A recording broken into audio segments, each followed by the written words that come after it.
Hi, welcome back guys. This is your friend, the What If Guy, back with another fanfiction. This is the movie of What If Issei Became the Assassin. Now before starting, please give this video a like, and subscribe to the channel if you want more videos like this. Now let's get into the fanfic. Tokyo, 2016. Yokohama, a small city annexed to Tokyo, had ports in the bay of the aforementioned city. An old warehouse, camouflaged as a decadent fishing company, hid something really important, a division of the Brotherhood of Murderers. Not murderers, no, something much more important. A week after the Great Purge of 17 years ago, the murderers became a shadow of what they used to be, handing over complete control of the world to their most hated enemies, the Templar Order, known today as Abstergo Industries. With the death of their mentor in the Great Purge, the remaining assassins were hunted down one by one, and very few were able to continue their large-scale operations. But since 2012, the assassins have again dealt big blows to the Templars, and they have gradually risen, and even though the Templars are still more powerful, the assassins are far from out of combat. Soundtrack: An Uncertain Present, Assassin's Creed. In a dark room, three people were arguing quietly. An old television illuminated the place with a dim light, and suddenly the voice coming from the device caught people's attention. In a few days, 4 years will be complicated since the solar incident that hit the Earth, an event that baffled experts. The flares that hit the Earth produced all kinds of electronic complications in all parts of the world, as well as a show of northern lights in the farthest parts of the globe.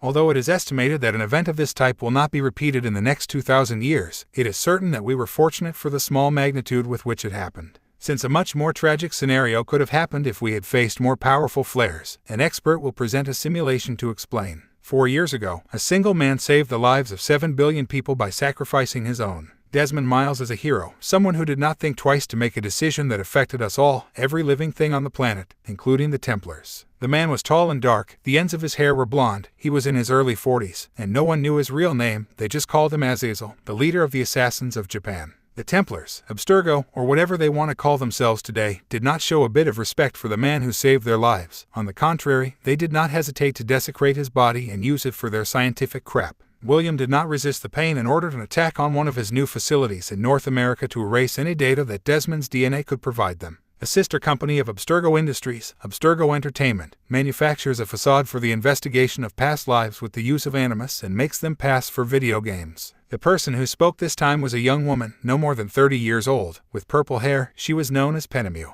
And that's the problem. Our sources indicate the arrival of a new sister company of Abstergo, as if we don't have enough problems already. Azazel said he was getting up from his seat, walking to the window, drawing the curtains, and analyzing the nighttime scenery in front of the harbor. What did you say this new company is called? Issei. The aforementioned young man, with silver hair up to his ears, searched through some documents he had at hand. Abstergo Civic Development, or in Spanish, Abstergo Civic Development, a company that carries out construction, according to records, has had incidents in several cities on the planet. And what do you do exactly? Azazel asked, still looking out the window. Development of structures for public and private use, buildings, roads, bridges, and things like that. And what are the reasons for the incidents? Penemu asked as she looked at photographs of the work carried out by the company. Generally, their works are used purely by their mercenary assets, such as roads and bridges to move quickly through the cities and buildings for their barracks. The mercenaries they hire usually come into conflict with the population and local police forces. And now they came to Japan. Here in Tokyo, no, a smaller city a few kilometers north of Kyoto has grown quite a bit in the last 10 years, it is called Kyoto. Apparently, the chieftains of Abstergo decided to move to a smaller city to avoid more public conflicts. Do we have assets there? Someone can provide us with more information. No, we used to have a team there, but the purge put an end to it. Since then, we have limited ourselves to operations in the big cities. That's not entirely true, Azazel said at last, no longer looking at the window. There is still someone there who can help us, an old link who survived the purge. What? I have no record of that. Issei said it in surprise. That's because he withdrew, didn't bear the losses, and isolated himself from the Brotherhood. He should serve as support.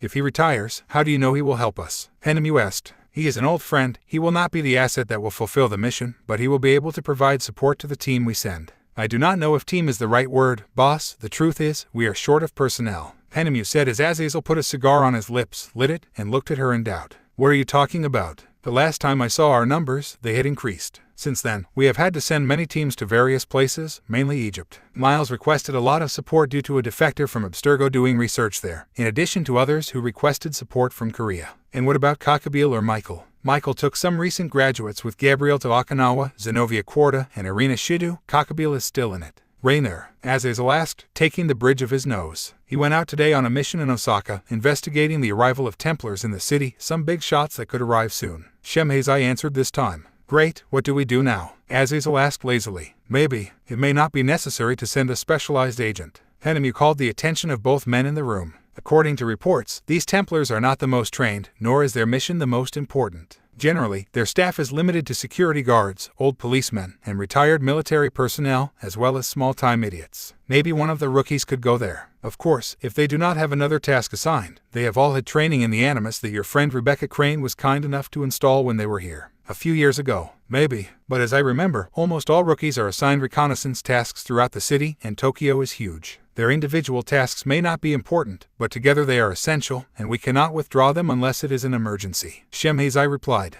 There was silence again for a few good seconds, until, you said almost everyone who hasn't come out yet. Azazel asked. That's the tricky part, boss. It's not who, it's just one. Oh no, he won't come out, not yet. Who? Issei. Penemu asked Issei, who just nodded his head silently. Azazel, we cannot have him here forever. The boy has a great talent. Why do you think he is incapable? I don't think it's incapable of Penemu, only that he's not in a position to leave, not after what happened. I just protect him. I know you want him to be okay, but having him locked up here will only drive him crazy. Something like that could be good for him. It's a minor mission, and he can also free his mind from all this. Issei, you said that Michael took some rookies, right? That's right, Korda and Shidu. As I remember, those two were his friends. Now he is alone, watching as the other recruits go out into the world while he is still here. That could be more dangerous than sending him to Kyo. I understand what you say, Penemu, but I don't think it's the right thing to do. Issei will be fine as long as I'm watching him, Azazel said, putting out the cigarette he had just finished, only to put another one in his mouth and repeat the process. Do you know what happened? Have you told him? Penemu asked. Of course not. It's too early to tell him what happened to his mother. He just knows she's not with us anymore. Azazel, Issei is 16 years old.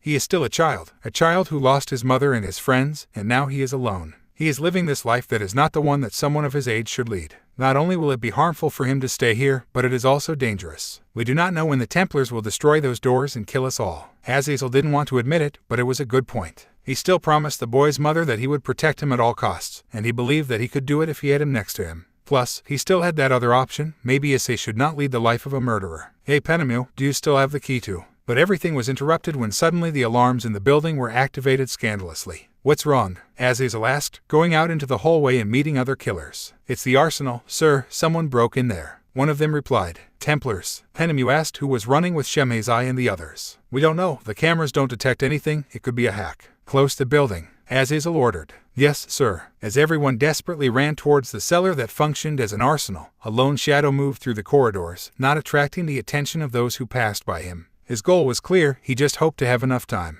Akira, I hope you can buy me long enough. Saying those words, he kept walking. Almost all the people who were in the building, as well as others in adjacent buildings, were surrounding the arsenal, both outside and inside. Pistols, shotguns, and assault rifles pointed towards the place. Nobody moved. If it was a Templar who was inside, he should not leave alive, otherwise, his position would be compromised. In the whole area, nobody goes in and nobody goes out. Azazel said, holding his trusty Desert Eagle, that the assassins opened the door, pointing their guns at the inside of the large cellar. Weapons, equipment, and vehicles were stored inside, and little by little, they were slowly introduced into the place. At the same time, a couple was on the roof, watching from small skylights in case they had to enter by surprise. They were puzzled when, after 5 minutes of intense search, they found absolutely nothing. Traces, footprints, signs of any eruption, nothing, absolutely nothing. There's nothing, sir. Maybe it was a mistake. A murderer presented himself to Azazel, who was not totally convinced. Way to the side, there were some small boxes of ammunition. No human being could hide there, and therefore no one took into account looking there. What do you think? But, asked Penemu to walk after Azazel, who lit a small tactical flashlight on the gun.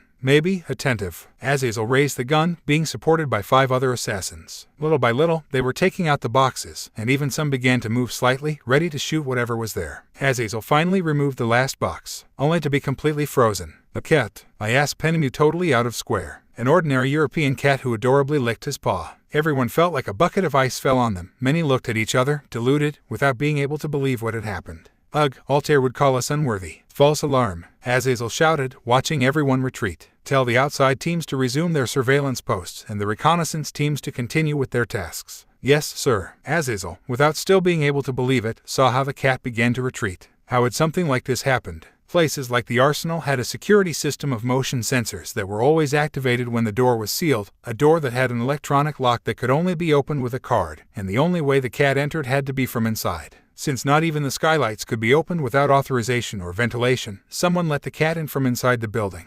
Azazel, come and see this. Penemu said she was showing him something on her cell phone. Did you authorize the use of the Animus room? No, not that I remember. Is it another infiltration? No, it says that the entrance is authorized, but I do not understand why nobody said anything about training at this time. Penemu said as she began to search her pocket. I'll go and see what. Soundtrack, Escape in Style, Assassin's Creed 3. Penemu's face became one of total concern. What happens? My access card is not there, Penemu said in fear. Both of them looked at each other in horror before rushing out, followed by a few killers. The Animus room was used as a training room, as it could be used not only as a way to relive past experiences, whether personal or ancestry-related, but could also be programmed to recreate combat environments. Parker, etc. It was not used for past life exploration since, having passed so many infiltrations into its ranks over the years, this type of thing was forbidden unless authorized by High Command. Penemu was a high command, and whoever was using the Animus could use the genetic memory mode and reveal compromising data. I hope Akira has done his job, here I come. With those words, he turned on the machine and lay back. He saw the white light at the same time that he saw himself in that white world. Come on, faster. Falling into a deep sleep, soon the world turned from an infinite white, but only for a few seconds. The white world was transformed into a building, a burning building. She no longer saw in the first person, now she saw in the third, a woman of about 38 years old wearing a dark blue hood in front of her. I couldn't see it well, but I hear a few words. I'm sorry, Annie, really. He could see the silhouette of the man raising a gun towards the woman, but just as the image of the man began to lighten. Error, connection interruption, unable to continue, stopping simulation. Leaving the fictional world abruptly, he saw himself back in reality. Opening his eyes, he could see Azazel, Penemu, and other assassins watching him. So, since when do you have a cat? Penemu asked, folding her arms. They would know if they ever deigned to visit me, Issei said, looking at the ceiling without seeing anyone in the eyes. Do you understand what you did? Azazel said he was losing patience. Demonstrate that our security system is highly inefficient. Issei said it sarcastically. Issei, we're not kidding. Penemu said it with a firm tone, but the boy cared little. No kidding, I literally tricked them with a cat. I don't want to believe what will happen if a Templar finds us, Issei said, rising from the Animus. What were you looking for there? Azazel asked, still annoyed with the young man who, for the first time, saw him in the eyes. You know well what I was looking for, and maybe I wouldn't have done all this if you dared to tell me, Issei said, walking towards the exit. Where do you think you're going? Come here now. Azazel said he was trying to go after Issei, but a hand on his stopped him. Turning, he met Penemu, who only shook her head. Do you understand now, Azazel? Issei must be sent to Kyo to clear his mind and mature. Azazel sighs. Issei had a point like Penemu. He should improve the security system, and maybe it would not be a bad idea to send Issei to that mission in Kyo. I'll think about it, but please present him with the other option. Penemu looked into his eyes and nodded. I just want the boy to be safe. That reassures me, Penemu said with a beautiful smile, but suddenly a doubt invaded her head. To all this, who is the link in Kyo? Is Barakwil, Azazel said, scratching his neck. Penemu only sketched a grimace and then spoke. In that case, this will serve both of you, in case you want to continue with this, Penemu said, and then adjusted her glasses. I'll go talk to Ice, you solved this whole mess. That's what I'm here for, Azazel said, laughing, then turned and saw the computer screen that controlled the Animus, and it was a repetition of what Issei saw in his simulation just before the disconnection, the image of the man pointing his gun.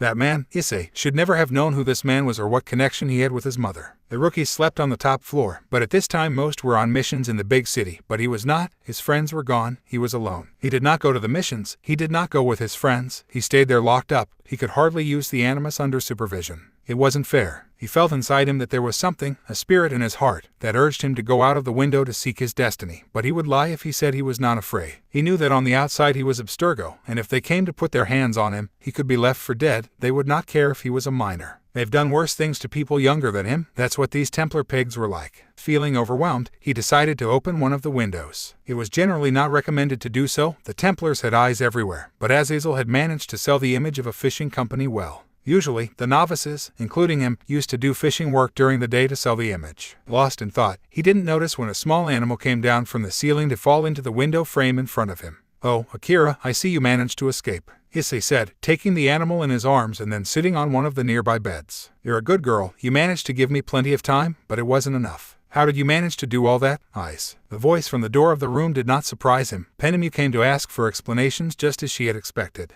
It's easy. Akira could be the best assassin in the Brotherhood. Issei said she picked up the cat to show it to Penemu. She is stealthy, climbs and jumps buildings like no one else, and she has her own hidden leaves, Issei said, proceeding to gently squeeze the cat's leg by pulling out her claws. Penemu could not help but laugh. Issei was a strange boy. He could be cold and haughty at times, as well as kind and warm at others. He wanted to assume that the latter was his natural personality and that the former was a reflection of his loss. He proceeded to take a seat next to him in bed. "Well, are you going to tell me where she came from?" Penemu asked, stroking the head of the animal, who gladly received the caresses. "One day after the fishing, she followed me from the port. I imagine she must have smelled like fish because she wouldn't leave me alone, so I adopted her." Issei said he was taking something out of his pocket to give to Penemu. 10. Your card. "Yes. How did you steal it?" "I put a fish kibble in your bag when we were training in the Animus. Akira was in charge of taking out everything he found there. Just put it away as soon as he did and then leave the bag as it was. You were very busy monitoring the training and the infiltration of Arsenal." Issei didn't say anything. She just pointed towards the ceiling where you could see the air conditioning system.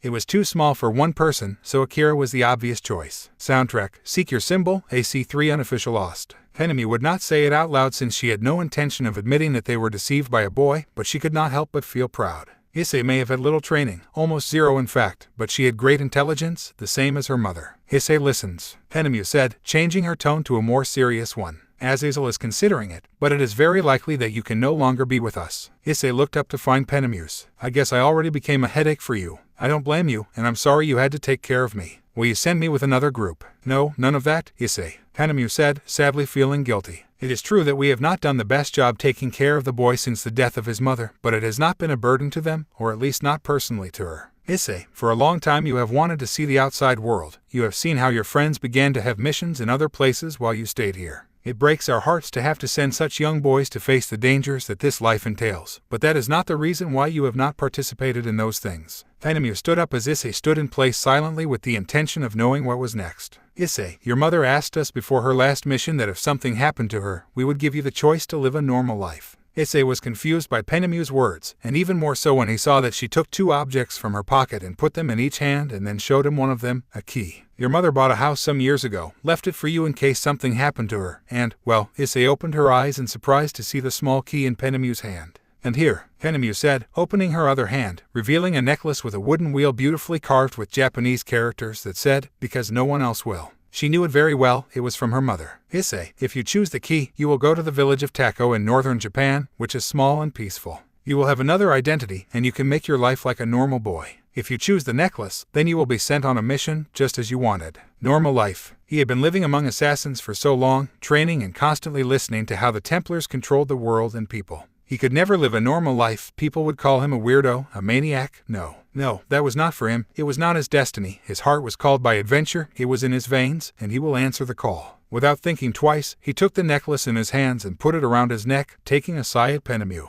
The boy had made his choice. He could only respect her and wish her all the luck he could. "Very well, Issei, but remember," Penemu said, kneeling in front of the boy. "The symbol of the assassins represents a creed, and from this day on, you must respect it, and more importantly, you must look for your own symbol." "What do you mean?" Issei asked, somewhat shocked. "You will understand when the day comes," Penemu said, standing up. "Now pack your things. When you finish, come to the meeting room to get the details of your mission since you will leave in the morning." Having said that, she prepared to head to the exit but was stopped at the scene for a surprise hug. "Thanks a lot," Issei said it with a somewhat broken voice. Penemu didn't say anything. She just smiled and put her hands on her belly where Issei's were, stroking him gently. After a few moments, Issei let her go and proceeded to pack. Penemu walked through the corridors of the place until she reached the meeting room, where Azazel was analyzing documents. Just as he entered, a minor assassin was leaving the room. "Could you do me a favor?" Penemu asked, to which the young man replied positively. "Someone should go to the bus station and get a one-way ticket for tomorrow at 6:30 a.m. for the city of Kuo." Azazel, who was attentive to Penemu's words, could only sigh. That meant that Issei had chosen to go. He had chosen the lives of the assassins. "Thank you,"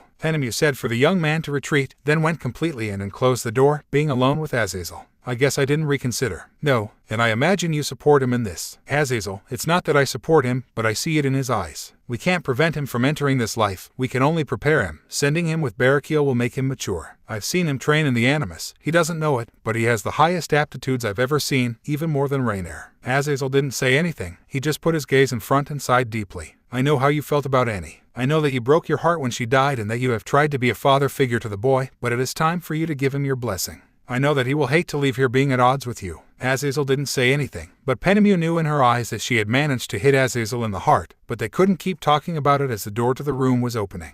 "Well, I've just packed up. What do you need to tell me?" Issei said this without being able to hide his obvious enthusiasm. Azazel looked at Penemu and then saw Issei, who waved his hand to take a seat. Issei, hey, the truth is, don't you ever want to send me on a mission? Interrupted Issei. No, it's just that I wasn't prepared for this. I never imagined that we would be doing this today, but I can only trust that you will be fine. Those words surprised Issei, as well as putting a smile on Penemu's face. You will go to Kyoto, a city a few kilometers north of Kyoto. It is not very big, not like Tokyo, but enough for the Templars to notice it. Azazel took a document from the table and took it out to show the report they had on the situation to Issei, who immediately began reading it. Unlike here in other big cities, Abstergo has assigned a secondary company to Kyoto. It is not even Abstergo Entertainment, but a newly formed sister company, Abstergo Civic Development, in charge of the construction of buildings, bridges, and roads. We still do not know what they want, so we assign you a reconnaissance mission. Azazel then pulled out something else from the document, a photograph. You will make contact with an old city liaison. His name is Barakil, and he will provide support for the mission. How long will I be there? Until you have a complete idea of what they're up to. Could it be weeks or months even? That made Issei happy. He didn't want to be back in such a short time. Well, remember that your mission is merely recognition and nothing more. When you get there, look for the best way to get involved in the community and discover the functions of Abstergo. That's all understood. Issei just nodded. Okay, now to bed. The bus to Kyoto will leave at 6:30, so sleep well. Issei smiled and left the room, while Azazel and Penemu stayed. That was harder than I thought, Azazel said as he searched for more cigarettes. It's like you said, Azazel, you just have to trust that it will be fine. Yes, Annie will be with him, she will protect him. That night was the night he slept the least in his life. It didn't really matter because the bus ride would surely be long and there he could sleep. But it was not only the anxiety and nervousness of going out on his first mission. No, the dreams he was having between asleep worried him. He attributed it to the use of the animus. He had already entered sessions in the machine but never to start a genetic memory, only for combat training, and Parker, the image of his mother among the flames, was repeated in his consciousness. And that man who could not see his face, the words he whispered, "Sorry, Annie?" Had he been the one who snatched his mother? Why didn't Azazel want to tell him? He wouldn't bother to ask him. He knew he wouldn't get an answer, and it was already quite surprising that he agreed to send him on a mission. He wouldn't risk his luck. The morning was dark, and the sun, although it was not long before it came out, ironically shone in its absence. However, the fishermen were known to go out to work early, and wanting to sell that image, Issei was already more than accustomed to being on foot at that time. His luggage was little since it was a rule of the place, a backpack with some clothes, personal belongings, and a pet carrier with Akira inside. Before the constant possibility that the Templars will find them, they must always be able to pack quickly and travel light, so Issei went to the bus station. He would have liked to be able to say goodbye to others, but a situation of the top brass in the US kept them busy while he was leaving. He finally took the bus and closed his eyes all the way to Kyoto. I arrived at about 3 in the afternoon, almost 9 hours on the bus. It was horrible, but I had finally arrived. I was in a somewhat rural sector. Possibly the bus route left him on the outskirts of the city. It was not a problem since Barakil had to live near where he was. He was the guard of an old vehicle wrecker. He was supposed to just ask the locals for directions, then watch the transporter, only to be met with Akira's bored face. It's nice, but you won't be there much longer. There can't be many boneyards out there. It was almost dark when Issei finally managed to find the place in question, and to top it off, he was on a hillside. He had spent the whole day walking, and the locals did not give him clear directions. In the end, he could only find the place since there were no more similar places he could go. Who knew that this type of business was so popular? That Barakil may have had the decency to come and get me. Azazel was supposed to inform him of my arrival. My plan was to start work today, but I guess that plan went down the sewer, Issei said, grumbling all the way to the top. The place was huge, with a fence in front to prevent unauthorized vehicles from entering, an electric fence around the place, and endless cars, but what caught Issei's attention the most was a huge poplar tree in the background. I hope there's someone home, otherwise, I have no idea what I'm going to do. Issei went inside the place, dirt roads accompanied by huge rows of scrap metal, cars, boats, motorcycles, and skies. He would not be surprised if there were planes there, but he kept walking as the sky already turned orange, until finally reaching what seemed to be a house. It seemed was the key word since it was in horrible condition. What? It's a joke. This can't be the place, said an annoyed Issei, who received as a response a meow from Akira, who could no longer stand a second more inside that transporter. Well, I'll have to knock on the door. Issei walked all the way to the entrance of the house, the wooden door very poorly treated. A coat of paint would not hurt. Wasting no time, he began to knock to see if anyone answered. What Issei did not know was that someone was watching him from inside. From a crack in the planks, the owner of the house was watching the boy. Hello, is anyone here? Issei said when he got no answer. Whatever they sell or offer, I'm not interested in it, boy. A mature voice exclaimed from inside the house. I'm not a salesman, sir. Issei wasn't sure if he was in the right place, so he couldn't go around saying he was a murderer looking for one of his own. How do I explain it? I said I'm not interested. Now off my property or I call the police. Oh, no. Give me a second to see what Issei thinks. I have it. Issei had an idea. If he was an ordinary guy and didn't understand, then he would just have to leave, which is problematic since he had nowhere to stay, but if he was indeed Barakil, then he should be able to know what he meant. Nothing. Oh, I can't believe it. Nothing is true. Everything is allowed. Issei closed his eyes, waiting for it to work. He began to fear the worst since there was no response, until he heard footsteps on the other side, followed by the noise of the door opening. He looked up to meet a mature man, at least 50 years old, with jet hair and a beard of the same color, a hard and unkind expression, in addition to being dressed very poorly with a poncho. The man looked at him seriously, almost wanting to see his soul. You'd better explain to me where you heard those words, boy, said the man in a calm but demanding tone. I have listened to them all my life, since I was a child. Azazel has sent me to help me in my mission in this city. Oh yes, Azazel, contact me about you, and I'll tell you the same thing I told him. I'm already a retired kid, Barakil said, and then slammed the door sharply in Issei's face. Hey, wait a minute, Issei said, starting to knock on the door of the house. Long boy, you don't want to live this life, believe me, Barakil said. You don't understand. I've come from far away. I've waited for this moment all my life. Please don't do this to me. Issei then began to bang on the door even harder and faster, until suddenly it opened again. Look boy, I'm sorry if you didn't understand what I said a few moments ago, and I apologize if I caused any misunderstanding, so let me clarify the situation. Long of my property. I don't plan to do it. What scares him so much? Those words did not sit well with Barakil, who reached for a cane with his hand and then walked towards Issei very angrily, which made the latter take a few steps back fearfully. Scare? Do you think I might be scared of a reckless and disrespectful child like you? Barakil said, using his cane to hit the leg of Issei, who fell but to the ground, releasing Akira's transporter, who gave a meow, complaining, then looked up and saw how Barakil pointed his finger somewhat down to maintain proximity. Oh, you may dream of being a hero, of running into danger and rescuing innocent lives, of being the prince of a damsel in distress, but if you follow this course of action, you will only end up dead. Barakil then straightened up and began to walk back inside the house. Now get out of here. With a slamming of the door, Barakil ended the discussion, but Issei stood up again. I won't leave. Do you hear me? I'll never leave. Issei picked up the transporter and wiped his butt, soothing it from the blow. I won't give up, Akira. You won't beat me so easily. Looking for a place to spend the night would be ideal. Fortunately, apparently, not all cars were destroyed. In fact, some of them could be repaired and even functional. In the end, I ended up finding a moderately decent one, a truck. In fact, the windows were intact and the cabin seemed to be intact. Well, it will work for now. Tomorrow I will try to convince that old man to help me, said Issei, entering the cabin, closing the door, and letting Akira out of the transporter for the first time since he arrived.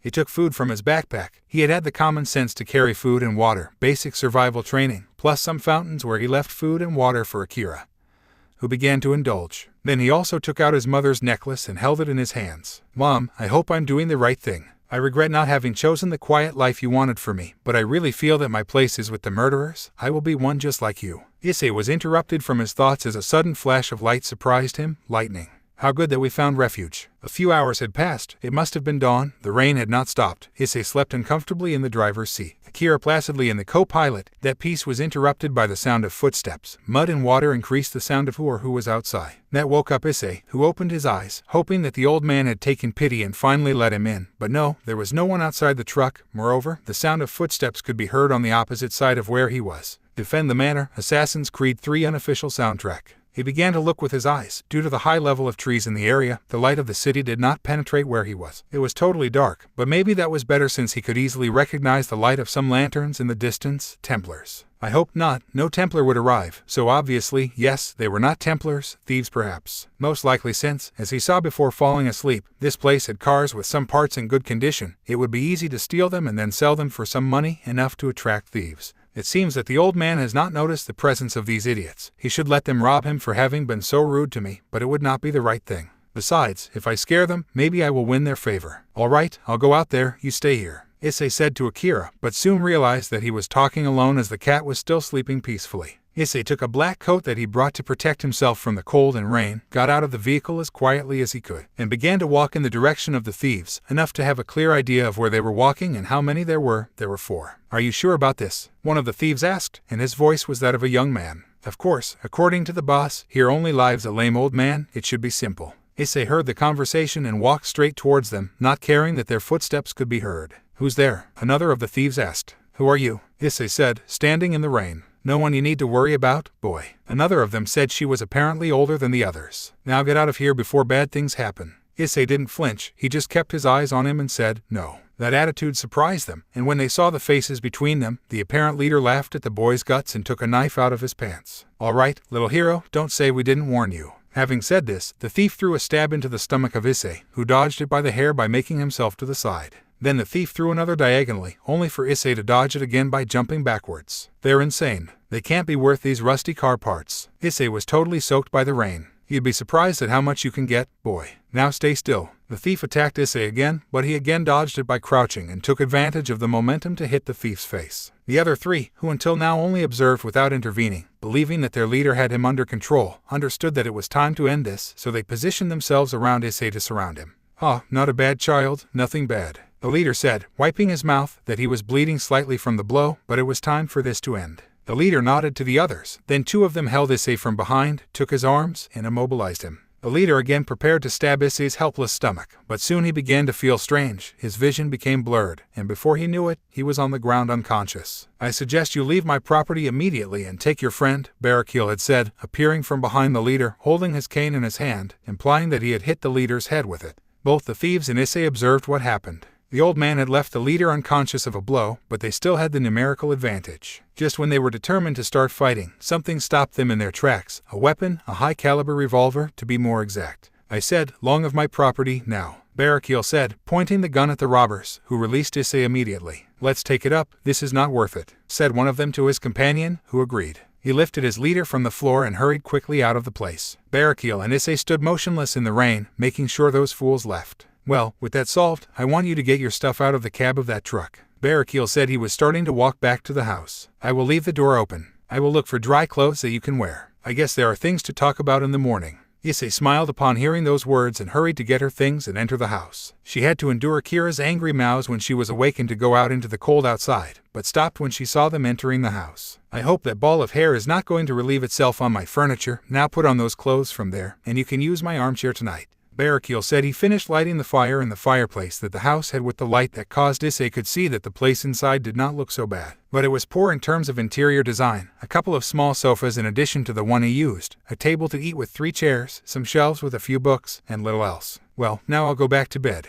I hope tonight's adventures are over." Barakil prepared to return to his room when Issei spoke. "Hey, I say the young man is detaining the adult." "Yes," Barakil said, turning his head. Issei looked him in the eye. He looked tired, not physically or by sleep, but more of an internal tiredness, something spiritual or something. "Nothing important, I just wanted to say thank you." Barakil remained silent for a few moments, then just nodded his head and continued his course. Issei took it as his way of saying you're welcome. He had no energy for anything else. He heeded Barakil's instructions by changing clothes and then going back to sleep, at least this time in a more comfortable place. Daylight came through the window, and outside you could hear the sound of birds singing. Issei woke up, remembering what had happened, sat down on the sofa, and noticed a small note on the table. Next to it was a bowl of milk with cereal. "I went to the city to get some things and eat, and we will talk about your mission as soon as I return. P.S. I know that house like the back of my hand. Don't steal anything from me or end up like the idiot last night." Issei laughed upon reading the latter, heeded the advice they left him and ate, making sure to leave some to Akira, then put back his clothes that were already dry, having left them next to the now extinct fireplace. Assassin's Creed 3: Host, Journey to the New World.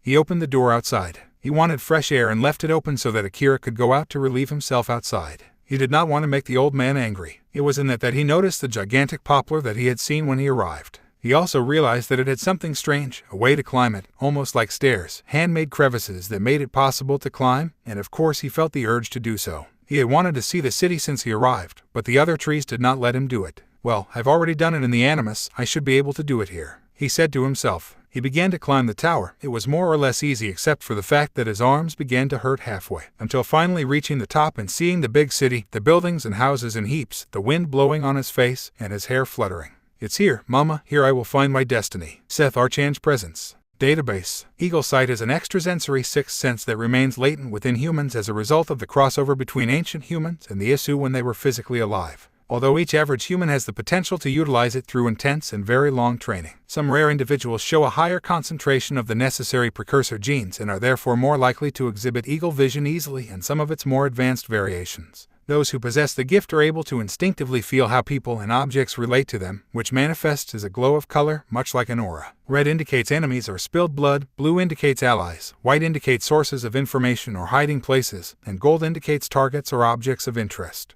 It had been a couple of hours since Issei woke up, and Barakil had returned relatively recently. Akira slept peacefully in the same armchair where Issei spent the night. Barakil scratched his beard as Issei finished explaining the details of his mission. Basically, that would be it, Issei said. I see, Barakil said, standing up. Azazel tries to convince me to help you. I guess I misunderstand. Issei looked at him in confusion. What do you mean? What do I misunderstand? I thought I should help you in the field, but now I see that I sent you to train you. Train? I do not need training, Issei said relaxed, to which Barakil raised an eyebrow. So you don't need it? Huh. Of course not. Didn't you see how I fought with those guys yesterday? Barakil laughed out loud, which annoyed Issei. What's so funny? The young man asked. I saw it, yes. I saw how they beat you up, and I saw how I left you lying on the ground with a cane. Do not come with stupidities. If you want me to help you, it will be my way. I will train you to see if you are worth it. But I already trained in the Animus. I already have combat experience. Barakil opened the door of the house and then turned to Issei. Or the pain in your arms when you have to hold on to some ledge for hours while you wait for your target. The sweat running down your forehead, the blood in your mouth. Issei was puzzled by what was said by the old man. He could not say anything. Of course not. That machine does not let you see the real experience of combat. Here I will turn you into something else that is not useless. Issei sighed in resignation. Barakil went outward, and Issei followed. Well, will you train me for how much? A few weeks. Barakil turned to look at him, perplexed. A month, Issei said this time, to which Barakil was undeterred. 6 months to a year maybe, said Barakil. 1 year, didn't you hear what I said? I must find out what Abstergo plans in this city. Barakil walked to a covertizo from where he took out a large wooden stake without giving importance to Issei's words, then lifted it with great force despite his disability, and nailed it into a hole in the ground, half at least 5 meters. I heard perfectly what you said. Barakil finally said the Templars have just arrived in this city. Whatever they want here, we will not know until they are established. That will take time, or did you plan to break into their barracks and demand answers? Issei understood what Barakil was saying. He assumed he was right, and the mission was to find out what Abstergo wanted in Kuo, not to stop them, so there was no time frame. Well, at least you're not airheaded and stubborn. Now help me put the rest of these. Barakil said to walk back towards the shed. Issei obeyed with no other option. And what are these things? Issei asked. The stakes are for a Parker course. Do you see those wooden fences there? Barakil asked as he took the end of a stake. Aja, Issei replied, taking the other extreme. Combat ring, Parker, and hand-to-hand combat are the 2 essential things that every assassin must master, and I will teach you both. The end of the day came little by little. The sky had turned orange. It took them several hours, but the Parker course was almost complete. The wooden stakes led to the thick branches of some trees that completed the way, and in several of them there were wooden platforms. See, there is something else we must have prepared before it falls apart, Barakil said, entering the house and being followed by Issei. Soundtrack, Assassin's Creed 3, we've got work to do. Through a few corridors in the back was an empty space, without furniture, paintings, or any other home ornament. Barakil put his hand on one of the floorboards, removing it delicately and putting his hand in. After the sound of what appeared to be a lever pulling, a small trapdoor opened, revealing stairs leading down. This is terrifying. Issei said this without being taken into account by Barakil, who began to go down the stairs. Well, here I come. On the way down, a large room revealed a ballistic doll to practice hits, several weights, ropes, and a large closet. When you are not training Parker or hand-to-hand combat, you will be here. No, you are not skinny like you could beat anyone. You must get more muscle, Barakil said as he approached the closet and was followed by Issei. Let me see, I think I put them here. Barakil opened a compartment of the closet and began to look for something. Issei, on the other hand, was curious and opened another compartment, a larger one. When he did, he could see a suit made of black leather with red details that had a hood and a mask that covered the space where the mouth went. Down on the floor of the closet was a small box. When Issei stretched his hand down to see what it contained, he was stopped by a blow to his hands. Og, what the hell is wrong with him? Issei asked, annoyed, rubbing his wounded hand. Barakil held a kendo sword in each hand and had struck Issei with one of them. Don't you dare touch that box. Barakil moved Issei aside with one of the swords, pushing him away from the closet, then closed him sharply. Was that his suit? And those must have been his hidden eyes, Issei said, deducing what he had found. Yes, they have a certain charm, isn't it? But do not think that you have the right to them, Barakil said as he made his way out of the room. Issei observed the closet once more before following Barakil. Come, there is still something else to do to have everything ready. I don't understand, what's still to be done, said Issei exhausto. You will not continue sleeping in my armchair, you will ruin it. Besides, Barakil pointed to the chair. She already owns it. Akira watched both humans indifferently in the loaf-shaped loaf. Today I went to town to get you this. Barakil opened the door of one of the rooms, revealing a half-assembled bed. Issei assumed that Barakil put it there while he was working on the Parker course. Finish putting it together and then eat. Tomorrow is a long day for you, child, Barakil said, retreating. Issei looked at the unfinished piece of furniture and laughed to himself. I guess he does have a heart. It was 6 a.m., and Barakil was about to wake Issei, but his surprise when he got to the room was that he was not in his bed. Then he looked through one of the windows of the house and could see how he was stretching. I suppose it is spirit, he said, going outside. The sky was somewhat clear, the sun had not yet risen, but there was visibility. Good morning, Issei said as he saw him coming to his side. In Tokyo, they made us wake up at this time to go fishing. We had to sell the facade to stay safe. I'm used to waking up at this time. I see. Well, I guess you know what's next, Barakil said, pointing towards the Parker course. Of course, said Issei, addressing the beginning of the course. Little by little, he went through it until Barakil lost sight of it. The journey took him around the property. In several trees, there were old wooden platforms that, according to Barakil, still endured despite the years. After 30 minutes, Issei finished the journey exhausto. The sun had already risen and could be seen better. Well, better late than never. Barakil said he was sitting on a chair in the portico with a cup of coffee in his hand. Once again, Issei took some air before nodding and starting once more. This time he completed the course in 25 minutes. Huh, do you see? I'm sure I'll do it faster this time, Issei said while panting. Why are you stopping? Barakil said, standing up. I'm just regaining strength, give me a minute. Abstergo's guards won't give you a minute, now continue, Barakil said with a wave of his hand. Issei sighed reluctantly and started again. At about midday, Issei lay lying on the ground, metaphorically dead. Barakil, meanwhile, was surprised. He had managed to go through the course in just 15 minutes. He had shortened the time by half the first day. He hated to admit it, but it seems that the training of the animus was not as useless as he thought. But at the same time, he was also right about something. Physical fatigue was not present in the animus. Issei must obtain better endurance if he wants to face Abstergo. Well, 5 minutes, and we'll start combat training. Barakil said he got a thumbs up from Issei, who had no strength for anything else. Barakil retreated into the arena, while suddenly Issei felt a weight on his chest. What? Issei said, raising his head so he could see what he had on him. Akira had just made a ball in his chest. Oh, he said this before dropping his head back to the floor. Night was already falling, and Issei was dragged to his bed by Barakil, full of bruises and without energy at all. He had spent the whole afternoon teaching him to fight with the kendo sword. He had very good reflexes, but he had no offensive. He lacked the strength to hit, but that had a solution. Something was clear, the boy had potential, a lot of potential. The next day started the same. This time Issei achieved the tour in 10 minutes, but instead of combat training, Issei had physical training with weights. Barakil insisted that he was too skinny to be useful and that this would help him in the future. After a week of training, Barakil forced him to run around the property carrying weights in his arms. Then he did the same in the Parker course, almost falling a couple of times. When he finally gained strength in his arms, they continued with the combat training. Day and night, with sun and rain, sometimes even without feeding and without resting. So the days passed, which became weeks, and finally 4 months had passed. Issei went through the Parker course in just 4 minutes. Barakil had had the brilliant idea of throwing rocks at him on the way with the excuse that the Abstergo guards could shoot you, you must learn to dodge, which caused many falls that, thanks to the abundant bushes, had not broken any limbs. One day Barakil appeared with some bracelets. Issei was excited until he realized that they were butter knives attached to straps. Are you serious? Issei was deluded. I don't want you to stab me or cut your jugular by accident, Barakil said, forcing Issei to put them on his wrists. These bracelets served as special training by already having Parker and combat under control, the next key element for an assassin, stealth. Issei had to approach Barakil and kill him without him noticing his presence. Doing so sounded easier than it was, since another month passed for Issei to finally achieve it once, only once. Many times, at the end of the training, Issei climbed the Alamo to see the city. He thought about his mission, Azazel and Penemu, his friends, his mother, and how much he wished she was proud of him for following in his footsteps, how long it had been since he arrived, and how much he had changed. The 6th month passed as a combination of all the above. Issei was much better in all aspects. He had improved a lot, and Barakil recognized it, so much so that he decided to include extra training, something experimental. In the room under the house, Barakil had turned off all the lights. He would teach Issei to fight in the dark. The lack of light was an ally for the assassins since it allowed them to be more stealthy. The first times resulted in a beating for Issei, who never believed in fighting under those circumstances but was acclimatizing little by little. Until one day something happened that impressed Barakil, and Issei was very scared. One more time, said Issei, who did not give up despite being full of blows and bleeding from his nose and mouth. Barakil admitted it. The boy had an unparalleled fighting spirit. They had been locked up down there for at least 8 hours. Very good, but this is the last time.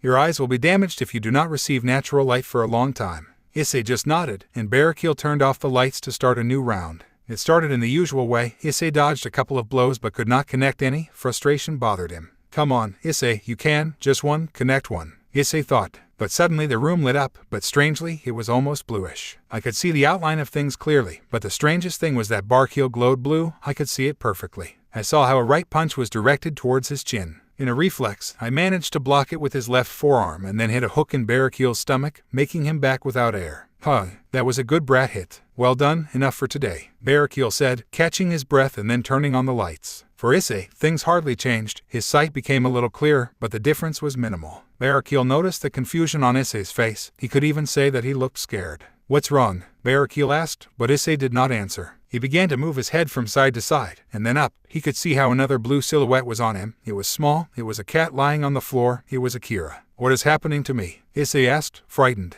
Why can I see Akira above us? Why is it glow blue? Why are you shining blue? What? I'm not a glowing blue boy, what are you talking about? If it is, and I could also see in the dark, that's why I managed to hit him. What is this? But suddenly, whatever was happening to him stopped, and his eyesight returned to normal. Hey, see in the dark. Blue silhouettes, being able to see through the walls. No way. Barakiel was puzzled. Do you know what happened to me? Issei asked, a little calmer. Barakiel nodded, but he found it hard to believe. Both Issei and Barakiel were sitting at the table in the dining room, both eating while Barakiel looked for information in a book. Some human beings inherited a sixth sense, some had children with those who came before. In ancient civilization, at first only a lucky few possessed it, but over the centuries, this ability was inherited more easily. Many assassins and Templars possessed the sight of an eagle, which made them more lethal. But be sure that Issei was still shocked by what happened, and Barakiel decided it was better for him to be distracted. You don't have to think about that for now, go to sleep. Tomorrow I want you to accompany me to the city. Do I hear correctly? Go to the city. That said, he had not been there since the bus left him the first day he arrived. He had literally spent 6 months locked in this place. Yes, I can finally see the outside, said Issei, got up animated, took his dishes, washed them, and finally went to bed. Barakiel had managed to distract him a little, but if Issei possessed eagle sight, it meant that he should train him in that too. That would be difficult since he did not possess it, but he would manage. This guy, it will be one of the best. The next day, after light training sessions in the morning, Issei and Barakiel went to the city in an old red van. Issei was surprised by the fact that it still worked. The city was bigger than he had imagined. The buildings were abundant and tall, the sun was falling, and many lights were on. It is true that it was not as big as Tokyo, but it was not a small city at all. After about 20 minutes, they arrived at their destination. They had parked in the parking lot of a hardware store. Barakiel said he was handing Issei money and a list. I want you to go in there and buy these things. The ring and the course need new wood, unless you want to break your leg when you fall from stepping on rotten wood. Yes, right, Issei said, taking things, and Barakiel began to walk out of the place. And where are you going? There is a booth there to make a phone call, Barakiel said without stopping walking. Cabin, do those still exist? Issei said this in confusion before entering the hardware store. Issei entered the hardware store. There were not many people besides the employees, and one of them approached him. Good afternoon, young man. Can I help you with anything? I asked the employee kindly. Good afternoon. I'm looking for these objects, Issei said, handing him the list. Yes, we have all this, but some of these woods have specific measures. We must cut them here, which increases the price a little. The clerk said. Will this be enough? Asked Issei, handing him the money. Let me see. Yes, it should be enough. The clerk said this after counting the money. Do you want us to put you in your vehicle? Yes, please, it's the red truck outside. Very well, you can wait for us there if you wish, said the employee, leaving to look for what had been requested. Issei nodded and went back to the parking lot to wait for Barakiel and observe the city a little bit. Barakiel had arrived at a telephone booth, put some coins in, and dialed the number. After a few seconds of talking, the person he was calling answered. How good that you call. How is the boy? Who are the parents of this boy? Azizel. Barakiel said it seriously. Straight to the point, you haven't changed anything. Answer the question. Didn't Issei tell you? No, he only told me his first name, not his last name. Hayoto, Issei Hayoto. Barakiel was speechless. Now everything makes sense. Why didn't you tell me the first time? Would you have agreed to train him if you knew whose son he was? Barakiel remained silent. That's why I didn't tell you. The boy awakened to the sight of the eagle Azizel. I have no idea how to help him with that. That did not expect me, at least not so soon. Annie awakened her eagle sight at a more mature age. I assumed that the boy would inherit her, but not so soon. Do you think it has to do with your father? Barakiel got no answer. Azizel remained silent but could hear his breathing fluttering. Don't tell him who his father is, he can never know. I guessed you'd say that. Listen, do what you can, Annie learned to master it over time, and he will too. Well, but the next time you hide information from me, I'll kick your ass. Of course you will. Goodbye, old friend. Barakiel hung up the phone and prepared to return to Issei, but a bustle caught his attention, people shouting. As he approached the street, he could see some people in groups heading to the nearest intersection. When he reached the street, he could see Issei leaning out in the parking lot. He had called the attention the same as him, and when he arrived with the boy, both were watching what seemed to be a crowd protesting. What's wrong? Issei asked. I'm not sure, Barakil said, then watched as the employees continued to place the materials in their truck they still had to finish. Let's find out. Barakil began to walk in the direction of the crowd, followed closely by Issei, who watched what was happening excitedly. He had never seen anything like it. No more abuse, no more disrespect, shouted a person in the crowd. We won't put up with them doing as they please, another person said. When they finally reached the front, they could see a blockade in the street, and some guards guarding the blockade recognized Barakil's uniforms. Abstergo, Barakil said it in a worried tone. What, here? Issei asked nervously. Stay calm, Barakil said, putting his hand on Issei's shoulder. Suddenly, in the distance, you could see several vehicles approaching. The convoy is approaching, be attentive, one of the guards said. Stay behind. Another of them said this to the crowd, pulling out a metal baton. When people noticed the approaching vehicles, they decided to move violently, pushing the guards out of the way and removing the fence and cones they had put up to block the street. When the convoy reached the intersection, SW stopped completely. From the first car, a subject got off to see the situation more closely. Issei could see it well and had a sense of danger as soon as he got out of the vehicle. He was a young man with almost white blonde hair, wearing a white trench coat, and had a pistol holstered on his hip. His eyes seemed almost exorbitant, and he had a sick smile, which grew when he saw the crowd gathered in front of the vehicle. Out of our city, several people said it in unison. The man only watched the hostility of the people, amused, then approached one of the guards. Director Selzen, the nervous guard said as he saw him coming to his side. Dear friend, the chiefs expect this shipment in the barracks as soon as possible. You don't want to be fired, don't you? The man said this to the guard. No, no, sir. The guard said it fearfully. Well, maneuver Alpha 51. The funny man said. But, sir, the guard answered hesitantly but stopped as he watched the man change his funny temper to a serious one in a second. Any problems with that? The man said it with a serious tone. No, sir. The guard accepted the situation. Excellent. The man said he was returning to his amused mood, then proceeded to pull a radio out of his trench coat. Alpha 51 is approved. Ha. Soundtrack. Boston Most Wanted, Assassin's Creed 3. Issei observed all this from a distance. He could see how suddenly an individual in the crowd who had remained calm put his hand to his ear, then nodded and began to walk towards a nearby alley without anyone paying attention to him. That guy, Issei said to Barakil, who pointed in his direction. I think he received orders from Abstergo. Barakil turned to look in his direction. He was right. His old and experienced assassin eyes realized something that Issei did not. He's got a gun,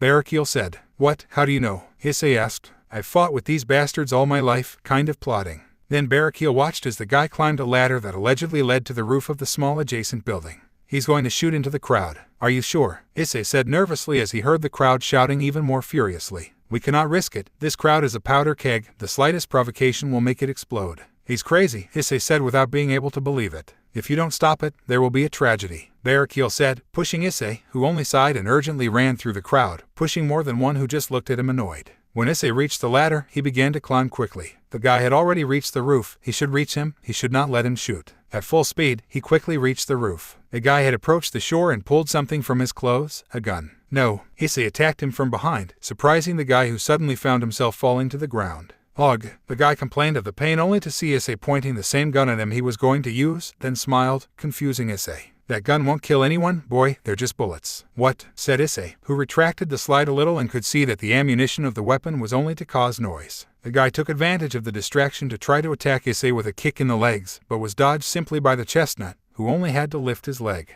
The guy tried to stand up, but Issei took advantage of his leg in the air to kick him in the face and return him to the ground. Whatever, your plan has failed, Issei said, but the subject just smiled. I don't think so. The guy was smiling as he looked in the direction of the building across the street, where another guy with a gun pointed at the sky, finally firing as police rushed below. There he is, Selzen said, smiling. They are shooting at us, defend the convoy, he said, feigning a voice in distress. The guards then proceeded to beat the people in the crowd who began to flee. Selzen then overlooked the building and could see Issei watching him angrily. Two birds with one stone. Selzen approached one of the newly arrived police officers and pointed out Issei's position. Up there, get him. The officer said this to his companions, who began to run in his direction. No, I do not. But then he realized that in his hand he was still holding the gun. They would never believe him. Shit. Issei dropped the gun and ran to the ladder he climbed. But when he arrived, he could see that some officers were already climbing it to catch him. Then he ran to the roof door. He could lose them inside the building. But when he arrived, it was closed. Aha, it seems that you have nowhere to go, said the guy getting up from the floor. Issei then looked towards the building next door. He could see that the distance between it and the one beyond was not so much. If he remembered correctly, the one farther away was the one in front of the hardware store. If he managed to get there, he could go down until he reached the parking lot and flee with Barakil.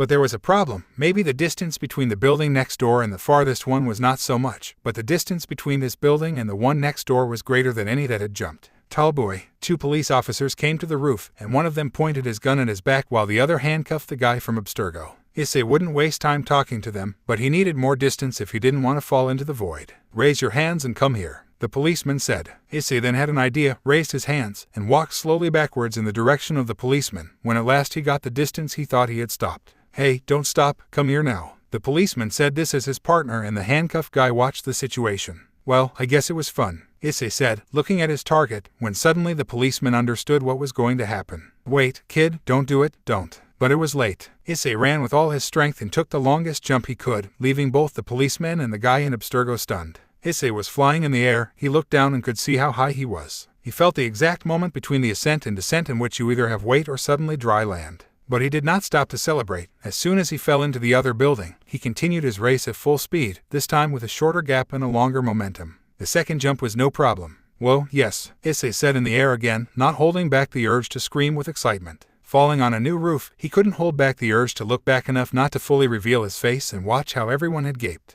Goodbye, guys. He quickly walked down a similar staircase and fell into the alley in front of the hardware store. He encountered a few people still fleeing the scene. The policeman, after overcoming his impression, took out his radio to alert the others. Attention units, suspect fleeing the scene near the hardware store, a few blocks from the intersection. Understood, in pursuit. It was the answer he got. Selzen laughed out loud at the sight of his guards beating up the protesters, so much so that he allowed the drivers to get out of the vehicles to better witness what was happening.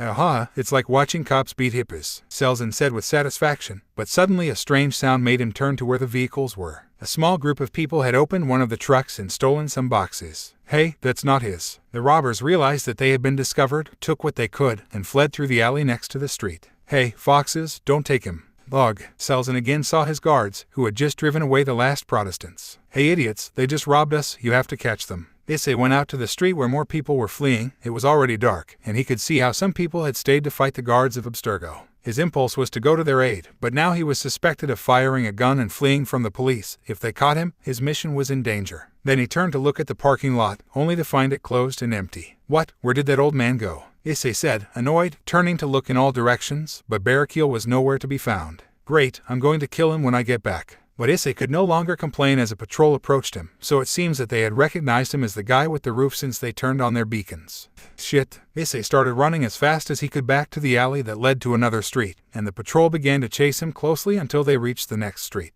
Issei ran quickly but had to stop suddenly when he barely realized that when he reached the street, a car had to stop in its tracks so as not to hit it. The people walking were surprised by the sudden scene. What's wrong with you, you idiot? The driver of the car said. Issei did not stop to chat as the patrol car was approaching quickly. QO police, stop immediately. One of the policemen in the patrol car said through the loudspeaker, a warning that fell on deaf ears as Issei kept running. A few blocks away, Selzen and his guards closely followed the group of thieves, who were carrying boxes that they took out of the truck, with a woman with blonde hair and dark glasses in front. Quick, don't stop, the woman told her companions. I'm going to catch you, and when I do, I'm going to beat you a lot. Oh, they had heard Selzen, but that only gave them more strength to run. In front of them was a big commercial store. They could lose them there. Everyone go to the mall, go out the door to the river, the woman ordered, to which the others heeded. The group entered the place with violence. More than one person was hit by accident accordingly. Without delay, they entered Selzen and the guards of Abstergo, who also hit people by accident and even returned to the floor some poor people who had been getting up from the previous blow. Separate, you know the plan, the girl said, but when she was distracted for a second by observing her pursuers behind, she ended up tripping over a clothing mannequin that was outside a store, dropping her box in the process. Follow them, Selzen ordered his guards, only to see the girl on the floor getting up. She's mine. The girl couldn't pick up the box again, so she forgot about it and kept running away while Selzen chased her while laughing like crazy. What's wrong with that madman? The girl screamed as she ran in terror. A few minutes earlier, Issei, who was still running away from the police, ran into the same mall. I can lose them there, he said to himself without stopping, finally entering the place. The policemen who were chasing him stopped the patrol. There were two of them, and both went down to continue the pursuit on foot. Issei, being inside, did not waste time. He assumed that inside the mall there would be clothing stores. He just had to find some garment that made him look different, preferably something with a hood. Fortunately, the policemen who chased him were not so fast without his patrol, and he was right since both were exhausted from running. Maybe right now he wanted to kill him, but he appreciated all the training of Barakil at this time. He felt that he could run for hours without stopping. After a few minutes, it seemed that he had already left them behind. Now he just had to find something that made him look different and get out of there without anyone seeing him. Hey, Issei suddenly stopped when he saw a curious scene. A mannequin outside a store was lying on the floor. He was wearing a black hoodie. It was perfect. The people in the store were all in the aisle watching and commenting on something. He did not know what, but it mattered little now. Without anyone noticing, he took the sweatshirt from the mannequin and put it on. It was somewhat tight, but it would do. He had a white handkerchief tied to one of his arms in some strange fashion, but it would serve him in case the police found him again to cover his face. When he was about to leave the place, he heard some screams, assumed that it was what people were watching, and allowed him to steal the sweatshirt, which, by the way, he would return at another time. Seeing what was happening, he could recognize the white-haired bastard who framed him. He was chasing a girl, and you could tell he had no good intentions. Ugh, what the hell? Issei said he was prepared for another chase, but this time he would be the cat and not the mouse. The blonde girl seemed to have lost Selzen, so she took the opportunity to hide in a photo booth, waited a few seconds, and everything indicated that she was safe. Well, I'll take off my wig and coat, so maybe I can get out of here. The girl wore black sweatpants and a thick green coat. She was about to take off the ladder when the curtain of the cabin opened with violence. Hello, cousin. Selzen had found her, and before the girl's face of horror, he made a parallel by putting on a sick smile. At last, I found you. Saying that, Selzen took a metal baton he had with him and hit the girl's right ankle. She wanted to scream in pain, but Selzen's quick hand fell into her mouth. No, now it's just you and me. I won't let anyone ruin this moment. The girl began to cry. Selzen, with the other hand, took off her sunglasses, revealing beautiful blue eyes. Haha, I'm going to enjoy this. But when he was about to do his vile act, a hand on his shoulder pulled him out of the cabin hard, dropping the baton. But what the fuck? When he looked up, he could see his attacker, a hooded man in black with a white handkerchief covering his face. He could only see his brown eyes. Selzen tried to draw his weapon, but in a quick movement, the hooded man stood behind him and, with an accurate blow to the back of the head, left him unconscious. The people around him fled when they saw the scene. Issei, after having defeated his opponent, saw the girl again. But he couldn't continue. His face was beautiful, and his eyes, despite being filled with tears, were the most beautiful he had ever seen. No, I think that damn one dislocated my ankle. The girl said she touched the affected area. I see, Issei said as he approached. Come up. Issei said he was helping her stand up by running one of her arms over her head so he could help her walk. I don't want to sound ungrateful, but why are you helping me? Issei stared at her for a few seconds and then replied. Because it is the right thing to do, and my creed demands it. The girl was surprised to hear the latter, his creed, but his thoughts were interrupted as behind them a scream was heard. There she is, catch her. They both looked back and watched as the Abstergo guards returned. Ugh, back to being the mouse, Issei said. Forgive me for this. Do I forgive you for that? Ugh. The girl suddenly found herself in the arms of Issei, who again began to run at full speed. The girl looked back and saw how they slowly began to leave the guards behind. You are very fast, the girl said. Thank you, I train a lot, Issei replied. I'm sorry to be a burden. The girl said it embarrassedly. No problem, I barely feel your weight, in fact. Issei said. People in the mall listened to the conversation in disbelief. I'll take that as a compliment. The girl said it with a laugh, not believing the situation she was in. Suddenly, Issei turned around and found a way out. He quickly took direction to the outside, and when he went out to the street, he stopped a little to think about where to go. I went to the river. The girl pointed to her left. Are you sure? Issei asked. Completely, the girl said. Issei did not want to waste any more time. He had managed to make the guards lose sight of him, so he had to keep running to lose them completely. Okay, Issei said. She was running again. On the banks of the great river Kuo, a boat was waiting next to a pier. The river Kuo was gigantic, enough for small boats to navigate it. They are delayed. The boat driver, who could immediately see how 4 people came down the stairs from the street quickly, carrying boxes in their arms, said they were their passengers. At last, I thought that. Wait a minute, where is Akari? She was coming from behind us. One of the people said. We can't leave without her. The driver said. We don't want that either, but we can't go back there. But the driver stopped when he saw a hooded man carrying Akari in his arms. Akari, what happened? Who is he? The man was alarmed. I had some problems. He helped me, but you have to get out of here. Throw the boxes into the water, and you can no longer use them. Akari told his accomplices, who acted immediately. Issei put Akari in the boat delicately. She suddenly missed the feeling of being loaded. It was strange. She never felt like this before, but now she couldn't think about it. When they were all in the boat, the driver prepared to leave, but suddenly they saw more guys coming down the stairs. Stop now. They were the Abstergo guards. They found them. Issei got off the boat and went to the dock. He had had enough of these guys. He was going to take care of them. Hey, what do you think you're doing? Akari shouted when he saw what Issei was doing. Start the boat and get out of here. Issei said. I'll stop them. Are you insane? You could never do it alone. The driver said, but was speechless, just as everyone else boarded when Issei barely effortlessly threw a guard into the water after he launched to attack him with a metal baton that Issei removed before throwing him. I said go away, I'll catch up with you later, Issei said, turning to see them and then hitting with the baton in the stomach another guard who rushed to attack him without looking. Do as he says. Akari screamed. The new one giving me orders, I can't believe it, said the driver, who, despite complaining, ended up obeying. The boat started quickly, everyone in it was watching the fight. There was only one man left standing, fighting with Issei. The others were either in the water trying to get back on the dock in pain or were unconscious in the woods. Finally, Issei, dodging a horizontal blow from the guard's baton, ended the fight by hitting him on the head, leaving him unconscious. I turned to see the boat. They were about to return to pick it up, but suddenly police sirens were heard in the street. Shit, don't stop, keep moving forward, Issei shouted as he began to run along the docks. Akari watched as Issei went back up to the street by some stairs ahead. He made gestures with his hands since they were too far away to hear him. He pointed to their left. The river turned in that same direction, and a bridge would pass over them. Issei was running at full speed. The traffic on the street helped him to leave behind the patrols, but he would not lose them forever. He could see how reinforcements were approaching from the other side of the bridge. Jump from the bridge, Akari said, leaving ice cream for everyone on board.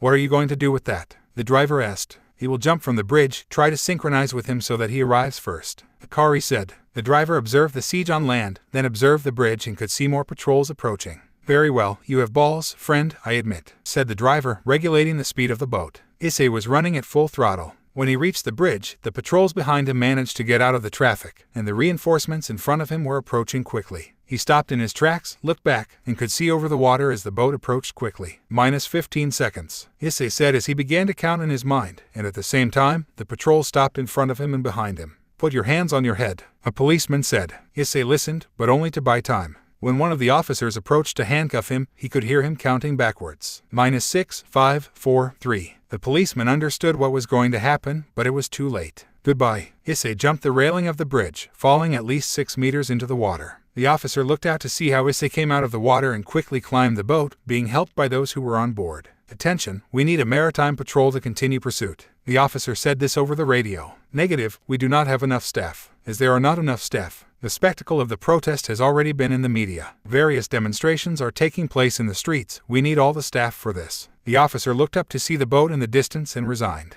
Understood. About 10 minutes later, the boat had docked at a private dock, and they had carefully helped Akari down. Well, you'd better find a good excuse for that ankle. The driver said this to Akari. Don't worry, I told my parents that I was going for a walk in the woods with a friend. It won't be hard to tell them that it was an accident, Akari said, smiling, then went to see Issei, who was trying to know where he was. Hey, yes, said Issei, turning to see her. Today was the scariest day of my life, thanks to that idiot, but also the funniest of my life, thanks to you. I just wanted to thank you. Issei smiled, but then remembered that he was still wearing the handkerchief and she couldn't see it. There is no what, it was a pleasure. He said it kindly. Before I go, can I do anything to thank you? Issei didn't want to sound like a profiteer, but he really needed to know where he was. Well, the truth is that I'm new in the city and I don't know how to get home. He said something embarrassed, which surprised everyone, especially Akari, after seeing everything he had done. I think you have a map out there, right? Akari asked the driver who I looked for in a cabinet. Yes, here it is, 10. He said he was handing the map to Issei. Don't you need it? Issei asked. No problem, I always have one in reserve. The driver said he was smiling. Great, well, thanks again, Akari said, offering his hand to Issei, who responded immediately. By the way, what is your name? I'm sorry, but I don't think it's a good idea for them to know, although it makes me feel guilty that I listened to yours. Issei said it somewhat embarrassedly. No problem, besides, Akari is not my real name. He said he was smiling. Goodbye, hooded man in black. Saying this, Akari and the others left the dock. Issei stared in that direction for a few seconds until, Are you okay, friend? Issei was frightened to see that he was not alone. The driver was still there. Oh, I thought you were gone. I'm sorry. No problem. The driver was amused, and Issei started walking at the exit. Hey, yes. Issei stopped and turned to see the driver. Thank you for saving Akari, she is special to me. The driver said. It was nothing. Is she you? Ahaha, no, it's my cousin, I only care about my family. Issei was relieved. Why was he relieved? Anyway, take care of yourself. Issei said goodbye with his hand to finally leave. Issei looked at his map, it was closer than he thought. Barakiel had a cup of coffee and relaxed on his sofa. Akira had leaned next to him, he was very comfortable and at ease until. You abandoned me there. Issei had opened the door, demanding answers. The training we do here is good, but the experience is by far a better teacher. He said it calmly. And what about Abstergo? We will take care of them when you finish your training, Barakiel said as he stood up to look for something. There is no time, many people were hurt today. And what are you going to do? How will you find those responsible if you are not yet able to act without making a mess? Issei denied it with frustrated heads. If you want to have a chance against the Templars, you'll need this. Barakiel took a box next to him and offered it to Issei, who, when he saw it, could not believe what was happening. Are these? Issei said, unable to help but smile at the sight of the box. You can put them on before I change my mind. Barakiel said that Issei opened the box and immediately put on his first hidden eyes. Tomorrow we will begin to train that gift of yours. Barakiel said he was going back to drink his coffee. It was early in the morning, in a large mansion in the upper part of Kuo. With difficulty, a girl walked to the dining room, still in pajamas. Oh, there you are. A person who was already having breakfast welcomed him. Mama told me what happened to you. Can you walk? Yes, with difficulty, but I'm already better, at least compared to yesterday. You must be more careful. The next time something like this happens, you should call me. I'm not a little girl anymore. You don't need to be taking care of me all the time. The girl said it humorously. I just want you to be okay, Rias. I'm your big brother after all. I know, and that's why Surzich loved you. Both brothers are sons of the Gremory family, one of the most influential in Kuo. Soundtrack. 6 months later, Assassin's Creed 3. Time passed quickly after that. After my days of hard work and training, the little free time that Barakiel gave me was used to train my eagle eyesight. I thought about what happened, about confronting the Templars, about stopping what they were planning, but I knew that it was very early at that moment and that having acted then would have killed me. All the work would be for nothing. Patience and control proved to be the most difficult subjects to learn, but over time I mastered them, as well as my training, and so it has been a year since I arrived. And besides, he hadn't stopped thinking about her. Ikari. Issei was on the Alamo, observing the city. Another 6 months had passed since the incident. He had mastered every part of his training, had gained a lot of muscle mass, had grown quite a bit, and his hair was long. He didn't complain at all. He liked the way he looked. But since then, he has only thought about that girl and how he would like to find her again. Issei. Suddenly, Barakiel's voice pulled him out of his thoughts. Coming, Issei said, quickly coming down from the tree. When he arrived at the ground, Barakiel was waiting for him with a serious countenance. He never saw him so serious all year with him. Is something wrong? Issei asked. Yes, I just came back from the city. I was collecting some old favors. From tomorrow on, you will no longer live here. What do you mean? Issei asked without understanding what was happening. Tomorrow you will go to live in the city, and from Monday you will attend the Kuo Academy. It will be the first part of your infiltration. Barakiel said, handing him some keys. That is, that the training ended. Issei said it with a mixture of joy and sadness. Yes, the truth is that there is nothing I can teach you. Tomorrow you will go to an apartment in the center of the city. Your mission is to infiltrate the community of Kuo as a simple student, so it will be easier for you to go unnoticed. I don't know what to say. Thank you. Issei said he was holding the keys to his new home. Just remember to keep coming here on weekends. The training I gave you may be over, but you should keep training on your own. Barakiel said he was proceeding to retreat. Issei brought his right hand around his neck and held his mother's necklace tightly. I'm going to need you more than ever, mother. If you're with me, I will succeed. 6 months ago, a man sitting in an office watched reports on a computer screen. Police sirens flooded the streets. Red and blue lights could be seen from his office. Some of his cargo had been stolen, and he was now waiting for his security chief to ask for explanations. Suddenly the door to his office opened, letting in a white-haired man rubbing his head in pain. Ugh, I'm going to find that brat, and what I'm doing to him would be considered illegal in medieval times. Fried Selzen had just regained consciousness just half an hour ago after Issei rescued Rias. The man kept watching the monitor, not caring about Selzen's moans, but after a few seconds, it was time for him to explain some things to him. Fried, how is it possible that petty thieves were able to rob you? The man said it in a calm but disappointed tone. Oh Valper, please don't make a big fuss out of this. They just took a few boxes, nothing valuable. That's not the Fried point. Our order is one that goes back to the Roman Empire. In our order, the greatest leaders of humanity forged our destiny. We represent order and purpose, no matter how small the damage they can do to us. If it is done by useless children playing heroes, our reputation falls to the ground. Fried rolled his eyes in boredom. The Templars and their ideals, the father of understanding, didn't give a shit. He just worked there for fun. He didn't care what the Templars wanted in Kuo. If he could hurt people in the process, it was enough. Tell me, Fried, were those guys murderers? PFFF, of course not. Nobody was killed, were they? What about him? Valper asked, flipping his computer monitor and showing Fried from the mall security video. You could see the moment Issei knocked him unconscious.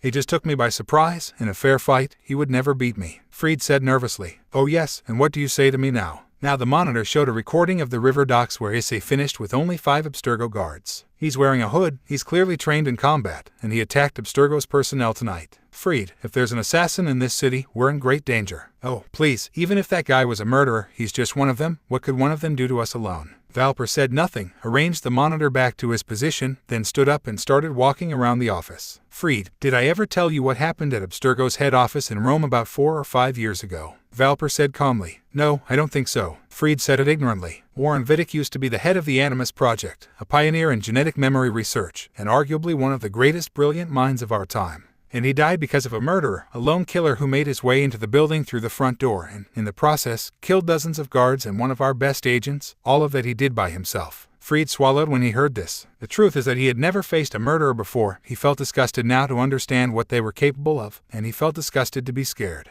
I'll say it once, if this guy is a murderer and he's here in QO, you have a duty to find him and kill him, or I will kill you. Valper said this and took his seat again, leaving Fried frozen in place. Present. The word was strange. After a year living with Barakil, to be living alone was strange. Well, only wasn't the exact word. He had brought Akira with him, so he wasn't exactly lonely, but he'd be lying if he said he didn't miss the old man. Ah, I suppose there's nothing to do to him. Issei got up from the sofa where he was lying. Apparently Barakil collected large favors owed to him. Not only did he get him a flat in the center of QO, it was also fully furnished. Also, when he arrived the night before, he could find on his bed the uniform of the QO Academy and a copy of his schedule, nothing that he had not been taught in Tokyo. But I assumed that I had to maintain an image of a credible student. I would not be a model student, but I would not be a slacker either. Anyhow, it is best not to attract attention. Barakil had given him some money too, enough to be able to buy clothes and food every month. He would go do that for today. Tomorrow will be a long day.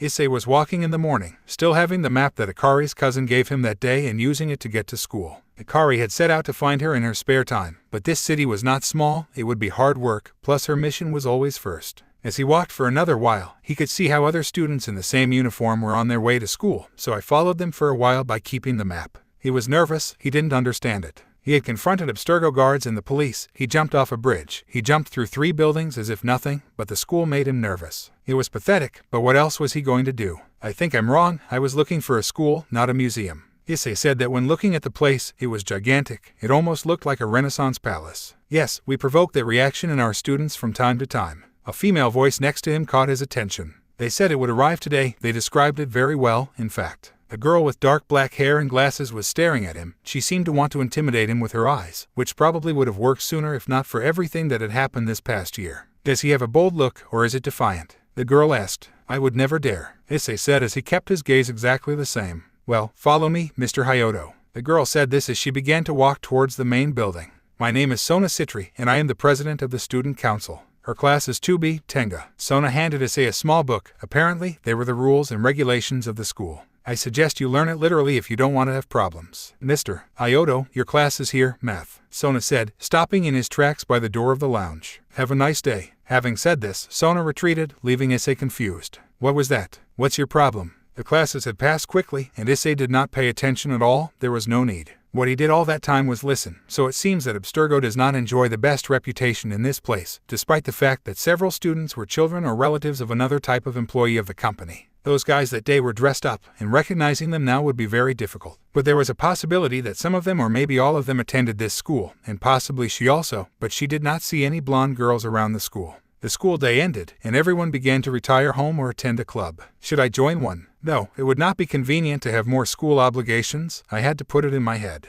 The other students were normal boys. He was not normal. He had chosen this life. Had he regretted it? Did he have doubts? No. I walked through the halls looking for the exit, but this place was huge, and I really didn't know how to get out. He doubted the map would do him any good since it showed the whole city and not just the school. He could hear how the other students began to comment out loud. He did not know that since he was not paying attention to them, but suddenly he saw how someone who passed by him dropped a red handkerchief on the floor. Hey, said Issei, picked up the garment and turned to return it to its owner. He dropped this. He had been silent. In front of him were 2 women, but the one closest to him was a beautiful red-haired girl, but that was not what had left him speechless. Blue eyes, Issei said as he saw the girl facing him. What? Oh, drop my handkerchief. The girl said she was smiling at Issei's kindness. Issei could hear the other students around, especially the women, saying, Princess Ria's talking to the new boy, but he could swear that those eyes were identical to those of. Yes, Tin, Issei said, leaving the handkerchief in Ria's hands. Thank you. Ria's watched him for a few seconds. Excuse me, are you new here? I haven't seen you before. Yes, today is my first day. No, it couldn't be her, could it? I see. Well, have a nice day. The girl said she was continuing on her way next to another with black hair. Issei stayed in place for a few seconds. Those blue eyes were identical to Akari's. I wish I could remember the sound of her voice, but I had only seen it once, and it was 6 months ago. The urge to go after her arose in him. After all, she had stolen Abstergo and some information she would have. However, she couldn't go around and tell him, "Hey, I was that hooded guy that day." His thoughts were interrupted when suddenly, a whistle behind him made him turn around.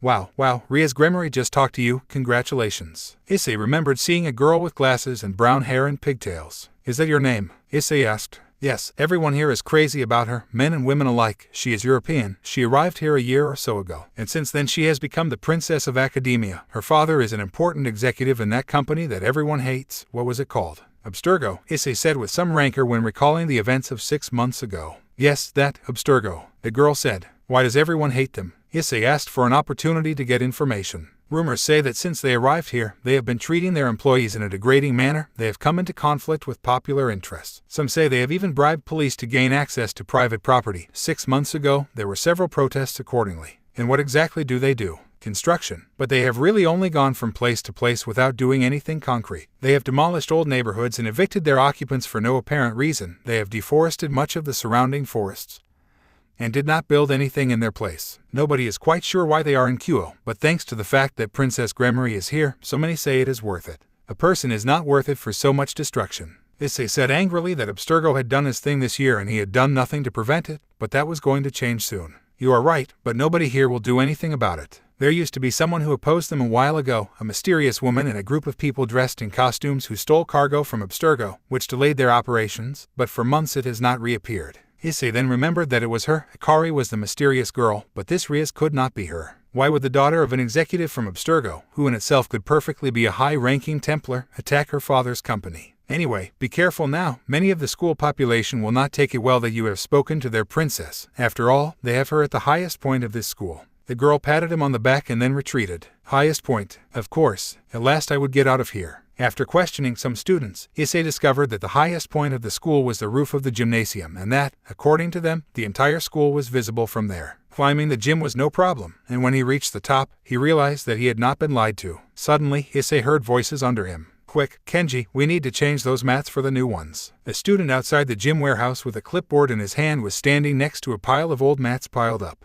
You know, Hiroki, this would be much easier if you helped me. Another boy said he was dragging a mat. Yes, but I must carry the inventory to make sure we don't lose any. Please, there are only 3 or 4 more left. Help me, I can't take it anymore, said the boy as letting go of the mat. Ugh, that's fine. The boy went to help his partner lift the mat, but as soon as he turned his back on the others, he could swear that he heard a bang, almost like something falling from a great height. When they arrived with the other mats, he could see that they were somewhat crooked. Then he saw in the distance how Issei walked away. Did he just fall on the mats? Issei walked back to his apartment and passed through an elegant neighborhood. They were not mansions for sure, but they were nice houses. There were children playing, people walking dogs, and the occasional cat on the roofs of the houses. He was peaceful, and he felt out of element considering that the life of a murderer is destined for fighting. But hey, I wouldn't always be fighting, would I? It was in that suddenly he found a peculiar sight, a blond young man jumping out of a window, wearing the uniform of his school but clearly more disorderly. Forgive me, sir, I beg you. The young man said this as he fell into the courtyard of the house. You son of a bitch, I'm going to kill you. An adult man with a mustache appeared at the window, cursing the young man. Please, we can discuss it calmly. The young man said he was trying to calm him down. Boys, catch the son of a bitch who desecrated his sister. Suddenly, 3 more guys came out of the house, carrying bats and metal levers in their hands. Soundtrack, Venice Escape, Assassin's Creed 2. The blonde boy fled at full speed, being closely pursued by the 3 brothers of whoever the girl is that this guy visited. What is my duty of concern in this situation? Oh, what the hell. Issei said that by running too, wherever you saw it, it would be an unfair fight. A little further on, the blonde boy was finally hit by one of the brothers who tackled him from behind. The other 2 surrounded him, making sure to leave no escape. No one touches our little sister. One of the brothers was preparing to hit him with the bat, but when he moved his arms down to deliver the blow, his bat was gone. What? 3 against 1. Doesn't that seem unfair? Issei said, releasing the bat to the ground. Who is this, your little friend? One of the brothers asked the blonde boy. No, I had never seen it. The boy replied in confusion. Hey, don't get into what doesn't matter. Ugh. The brother who had the bat had approached Issei, trying to grab him by the neck, but as soon as he was close, his arm was twisted, and now Issei was holding him from behind, threatening to break his limb. Damned. Another of the brothers rushed to attack with a metal crowbar, but Issei threw the guy by the arm, causing both to fall to the ground. The third brother observed Issei, then his brothers on the floor, who were slowly getting up. Well, Brett, you asked for it. He began to walk slowly towards Issei, but suddenly felt a kick in the base that made him want to vomit in pain. That was because of the idiot tackle. The blonde man said this after delivering the fatal blow. One of the brothers who had just gotten up prepared to attack the blonde but found Issei's knee in the face, falling back to the floor in great pain. The remaining brother, who had also just recovered from the fall, was watching the situation. "Fuck it, this isn't worth it," he said, releasing his metal lever and then lifted his brothers and left. "Ha, that's it, they can't handle us," the blonde boy said. "You and I can." When he turned to talk to Issei, he noticed that he was walking to leave the place. "Hey, wait a second." And I said, "Can I come in?" And she said, "Good, but only for a minute." And I said, "1 minute is all I need." And she said, "I know." Ahaha, obviously that's not true. The blonde boy was walking next to Issei. They had left the suburban area to enter the city center. During the journey, the boy was telling him how he had ended up in the predicament from which Issei saved him. He also told him his name, Yugoto Kiba. "I don't think it's a good idea to skip a whole day of school like that."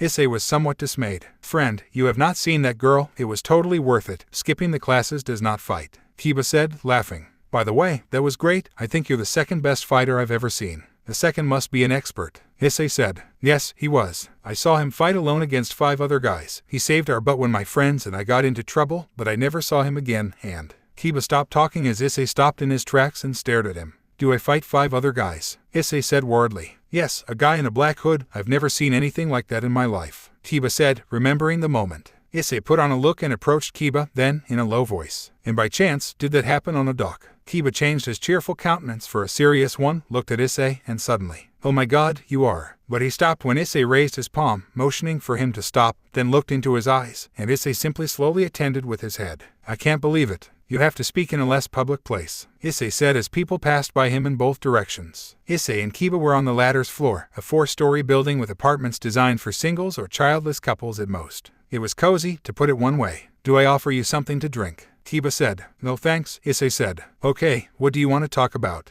Kiba asked as he motioned for Issei to take a seat on a small sofa while he did the same on a chair. "I need to talk to Akari," Issei said, causing concern in Kiba.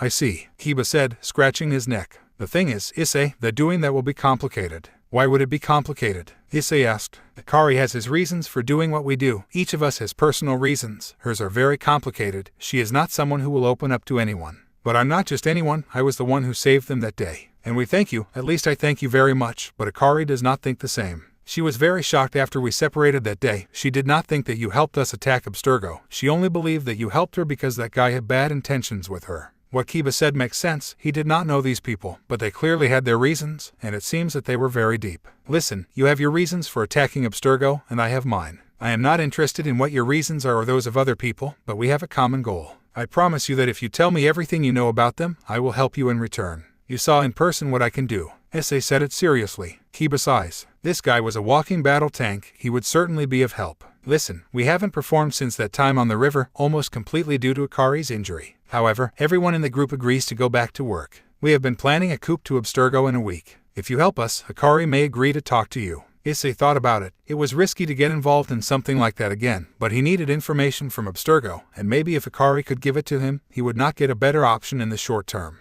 "What is it about?" "All aboard." A couple of days later, Issei was at the Kyo train station, so it seems that the academy had planned a school trip for the 2nd year. "I guess I won't be able to go to train with Barakeel," Issei said, but it would be worth it if he managed to contact Akari. It was at that point that he turned to his left and could see Kiba, who gave him a subtle nod, to which Issei responded. Then he looked behind him and could see the girl with grumpy glasses. What was her name? "Ah, yes, Citri." Next to the girl, Citri, was a group of other 2nd-year students. Apparently, they were members of the student council, judging by the bands on their arms. And a little further to the left was that red-haired girl, Ria's Gremory. She had not had the time to think about it, but really, she looked like Akari. I would almost consider it a fact if it were not for the fact that she was the daughter of a high command of Abstergo and a possible Templar. I should be careful with her. Suddenly she stared at him and greeted him with a smiling hand. He had to keep up appearances, so he returned the greeting in the same way and then turned around and entered the train. It took 30 minutes until suddenly Kiba entered the car from behind and walked straight ahead without paying special attention to anyone, but when he passed by Issei, he made a gesture with his right hand and then left towards the car opposite. Issei waited 5 minutes and stood up in the direction of where Kiba had gone. "Well, only the other one is missing," Kiba said when he saw Issei enter. They were in an empty car, so they could have privacy. "What else? I thought it would only be the 2 of us." Issei said it in a mixture of worry and annoyance. Suddenly, the door of the car opened, letting in another boy, also blonde. 1 second, who is he? The newcomer was frightened to see Issei, so much so that he also expected to see only Kiba. Saji, I want you to calm down and close the door behind you. I will explain the situation to both of you, Kiba said. Saji listened and closed the door, while Issei crossed his embers in annoyance. Well, Saji, do you remember that day when a hooded stranger saved our asses in the river? Saji opened his eyes in shock and then looked at Issei. Was it you? Idiot, silence. It is not something that goes around announcing as if nothing. Issei said she was losing patience. Saji, Issei here has reasons to help us. They are not important for now. You just have to know that he will accompany us, Kiba said, calming Saji down a little. And S knows about this? Saji asked, a little calmer but still in shock. No, but we'll tell you when we get there, Kiba said, smiling nervously. S, Issei asked. He's the driver of the boat. The other time, I don't think he'll object. You're a great strategist. Issei said it sarcastically. Okay, I admit that this was not the best way to carry out the situation, but... Just tell me the plan, Issei said, interrupting Kiba. Ugh, not bad. Kiba said he wanted to get out of there at once. Abstergo has been transporting their materials across the river since we robbed them last time. They arrive in Japan out of Osaka Bay, and then they are transported up the river to Kyoto. We are going to incapacitate the cargo boats and stall them there. Very well, that makes sense if it weren't because we don't go to Osaka, Kiba, we're going to Kyoto. Saji said it in confusion. S will take us there when night falls. I traveled yesterday to Kyoto. The trip to Osaka only lasted a little more than an hour. If we do this well, we should be back at the hotel without anyone noticing, Kiba said, smiling. Why incapacitate the boats in Osaka? Why not do it when they arrive in Kyoto? I asked Issei. Because this is a joint operation, the boats arrive at a port administered by Japanese authorities in Osaka, where it will be easier to break in. Instead, in Kyoto, they arrive directly at the Abstergo barracks. Also, if we attack them in the river, they would have the advantage with water patrols. This is easier. What do you mean by joint operation? Hikari and the others will sabotage the machinery of Abstergo in Kyoto while we work here, which, according to her, should force them to transport again by land, where we will have the advantage. Issei understood the logic of the plan, but more importantly, he discovered that Hikari had information about Abstergo. Now more than ever, he needed his help. Well, let's get to work. The day passed slowly for Issei, who was eager to carry out the mission. Anything that brought him closer to Hikari would be worth it in exchange for information. Issei was in his room. Fortunately, he had to sleep alone, so he could prepare himself to leave quietly. He had brought the same sweatshirt and handkerchief from that time. He intended to return them, but when he jumped into the river, it did not seem right to return them in that state, so he only infiltrated the night store and left the money they asked for the garment. Then he took out of his backpack something he hoped he wouldn't have to wear, his hidden eyes, and put them under the sleeves of the sweatshirt so no one would see them. According to Kiba's information in that port, there are only workers outside Abstergo. I do not want to have to use these in them. Issei would be breaking one of the most important rules of assassins. Remove your blade from the innocent. He would not attack anyone outside of this conflict. When he let go of his backpack, believing that he had taken everything out of it, he could hear how a dry blow occurred when he fell to the ground. What? Issei said that when he heard the sound, he picked up the backpack again and searched in each space until suddenly he found the one that had hit the floor. This is a prepaid phone. An old cellular device, one of those that had to be opened to be used, was turned on, and a welcome message was read on the screen. In case one day you need support. Tenemu, Issei said, smiling.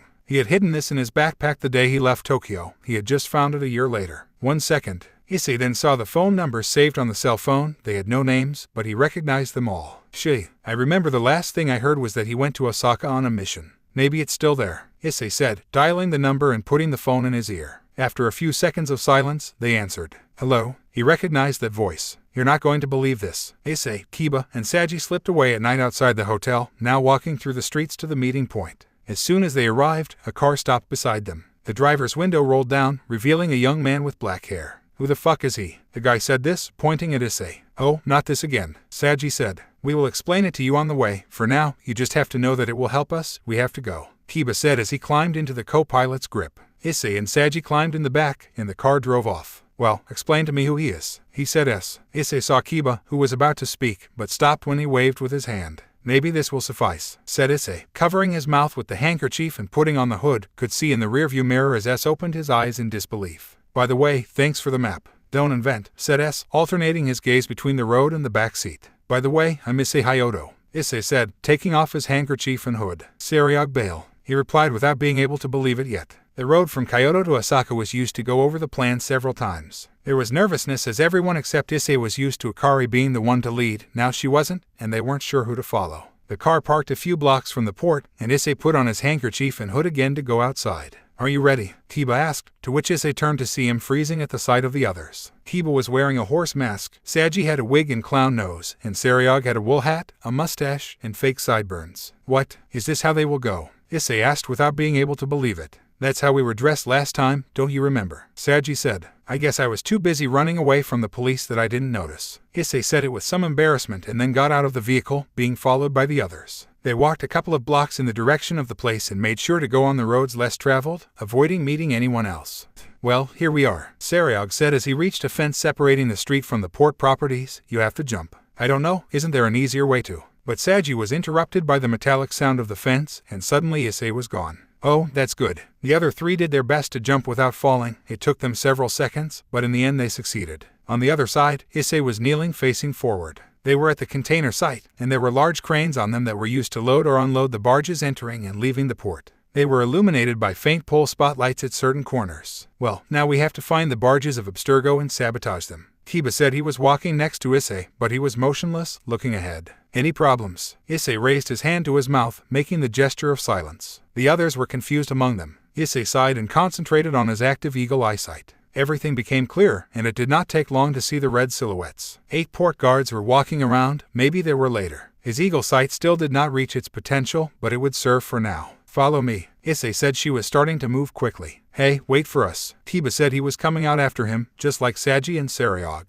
They walked for a few minutes, and every so often they stopped and hid behind the containers, avoiding the patrol of the guards. The others wondered how Issei managed to avoid them before they could see them, but they would leave the questions for later. Finally, they reached the docks, where dozens of barges rested in the water. Seryog took something out of his back pocket. It was a monocular. 1 second. He said that as he began to analyze each of the barges, he suddenly found the ones they were looking for and recognized the Abstergo logo on the containers on board. Well, it's those two over there. Seryog gave the monocular to Issei, who used it to scan the area for guards. With only 2 guards patrolling the surroundings, the crew must be in some hotel or something like that since I do not see activity on deck. By the appearance of the barge, I guess they will leave tomorrow first thing. Why would they leave their barges so unprotected? Saji asked. It is Abstergo that we are talking about. They believe that no one would dare to attack them in this way. Issei said, Okay, I know how to sabotage the engines of the barges so that they do not realize until tomorrow, and by the time they find out that they do not work, it will take days to repair them. But I need time, especially if there are 2. Seryog said as Issei returned the monocular. We'll make sure to give it to you, it's now underway. Having said this, Issei was on the move, followed closely by the others. When he got there, it was easy to mislead the guards and get on the first barge in silence. Issei again used the eagle sight and noticed that there was an Abstergo guard in the captain's cabin, but no one under them. That was important since the engine room was under the deck. They kept moving forward until they reached the deck cabin, but when they tried to turn, the opening mechanism jammed. What? Seryog said he tried harder and got the same result. Shit, now what do we do? Kiba asked, getting nervous. Issei noticed that on the door frame there was a panel with numbers. The door required a key. He activated his eagle view and could see the numbers highlighted. 2625. That childish. Issei was somewhat disappointed. It can't be, we can't leave anything else. Kiba was frustrated. Well, I can't open it, no matter how hard I try. Seryog said. What do we do? Saji repeated it in despair. Hey, what's that in the water? Issei said, distracting the others who immediately turned to see. Issei took advantage of quickly putting the key on the panel, opening the door. How did you do that? But Seryog was surprised. You loosened it, I guess, I just gave it a push. Issei said, walking in, being immediately followed by the others. The road to the engine room was somewhat long, mainly because it cost them to find it, but finally they succeeded. Seryog opened a hatch in the engine, then took out a knife and began to peel the cables. What are you up to? Saji asked. I redirect the fuel in the instruments. Everything will seem normal, but when they try to advance, the barge will stop, and it will take days to know that it is failing. Seryog said he finished the job and left everything as it was. Minutes later, they were doing the same thing on the second barge. Issei had to pretend to have seen something again to be able to put the key back in the door. He did not know exactly how to explain to others the eagle sight. They would think him crazy. Then he excused himself, saying that he was just a seagull. 15 minutes later, they were leaving undetected.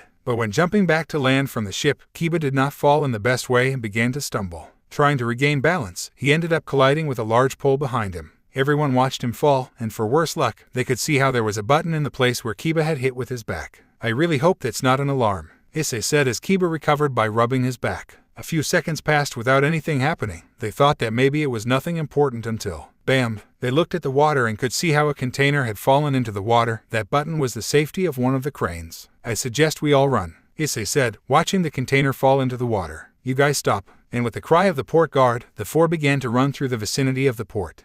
Running at full speed, they tried to leave the guards behind. Issei had to constantly slow down a little so as not to leave the other three behind, and consequently, he could not leave the guards behind either. If he were alone, he could easily escape. This was dangerous since they would eventually be surrounded, and although he was convinced that he could perfectly fight with everyone without problem, he did not want to do it either. They were port guards, ordinary people who did not feel the pleasure of hitting. Shit, I have to attract them. If they can get away while I distract the guards, then I can get out on my own afterwards, Issei said to himself as he ran. I look back, there were 3 of them. If he stayed, the reinforcements that were surely on the way would concentrate on him and not on the others. What are you doing? Kiba asked as he noticed how Issei simply stopped running. Get out of here. But, no, Issei said, turning to face the guards. He knows what he's doing. Sariog said he was taking Kiba's arm and dragging him with him. One of the guards tried to follow the others while his 2 companions stopped Issei, but the latter stood in front of him, denying him the way. All right, boy, we don't want to hurt you, but will if you don't come with us. One of the guards said this as he slowly approached Issei. No, I'm the one who doesn't want to hurt them. Issei approached the guard, and when they were close enough, the guard tried to launch himself to catch Issei, but he simply dodged by stepping aside. The other 2 guards saw how their colleague fell to the floor loudly without even touching Issei. Both tried to hold him at the same time, but Issei rolled, causing them to collide head-on with each other. Og, be more careful, said one of the Thanks, holding his aching head. You look closely next time. His colleague replied. Stop arguing. The third, who had recomposed himself, then took out his radio. Attention units, I request reinforcements to learn intruder. Well, that's what he wanted. The 3 men had him cornered against a container, but considering how things turned out the last time they tried to catch him, they decided to wait for reinforcements. Issei, meanwhile, just watched them patiently. After a few seconds, 5 more guards arrived at the place, surrounding it completely. All right, boy, you're trapped. What are you going to do now? A guard said, to which Issei simply turned around and, with a great force of arms, grabbed the roof of the container and climbed on it to continue fleeing from container to container. Me in my mouth. Far away, Kiba, Sariog, and Saji had reached the place they had entered but stopped when they saw a couple of guards in the place. Great, how are we going to get out now? Sariog said it without knowing what to do. We can run at full speed and jump the fence, maybe we won't get caught. Kiba said. No, we had a hard time jumping it to get in, they would catch us before we could fall to the other side, Saji said. We have to do something, we will be caught if we stay here, Kiba said. But just as he said that, an alarm began to sound at full volume. That's the fire alarm. A guard said. Something happens in the main building, you have to go, said the other. Both began to run, leaving the way free. Was it Issei? Saji asked. Surely, now is our chance. Sariog said. The 3 finally jumped the fence and fled. Issei was walking through the empty streets and away from the port completely. He was preparing to meet the others in the car when he was surprised by the sound of an alarm in the distance. He turned to look around, felt someone there, and suddenly a faint sound caught his attention. His instinct told him to dodge, and so he did, avoiding a person who had jumped towards him. Then his mysterious attacker stood up, revealing a hooded figure dressed in dark purple. Good reflexes. The unknown person said, by the way, you look ridiculous. I know, I don't have my suit yet. Issei said this seriously, then took off his handkerchief and hood, revealing a broad smile. It's good to see you. The unknown person smiled, also taking off his hood. It was a beautiful woman with black hair and eyes that matched her clothes. What, are you going to stay there? I want a hug, said the girl, opening her arms. Issei laughed and walked to meet her, returning the hug with pleasure. I miss you, Rainer, Issei said happily. And I to you, brat, look at you now, you are bad higher than me, Rainer said, letting go of the hug and stepping back a little to better appreciate Issei. Now you have muscles, Barrakiel, if I train you, don't you? Issei only river. It had been a long time since he saw Rainer. She was always like a big sister to him, especially after his mother died. She was basically family to him. I must admit that when you called me, I never imagined that you would be so changed, Rainer said proudly. I must assume that this alarm was your doing. That's right, a smoke bomb with a timer. The fire detectors did their thing after that, Rainer said, putting a hand in his pocket and pulling out an object.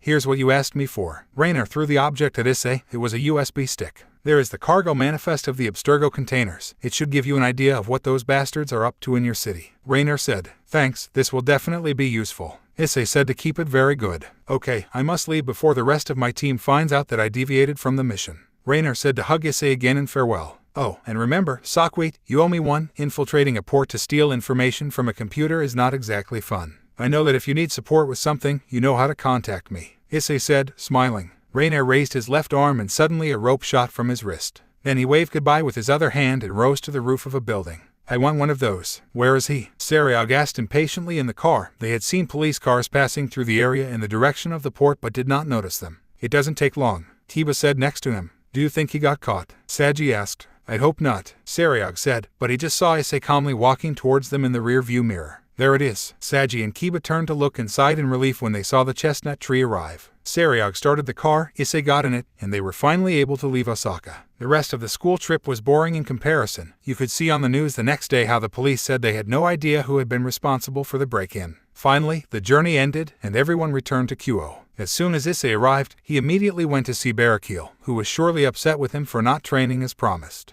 "Can you know where you were?" Barakil asked as soon as he walked through the door. "It's a long story. I'm not going anywhere," Barakil said as he poured himself a cup of coffee. Issei sighed and began to tell him what had happened and why he had been gone for a week.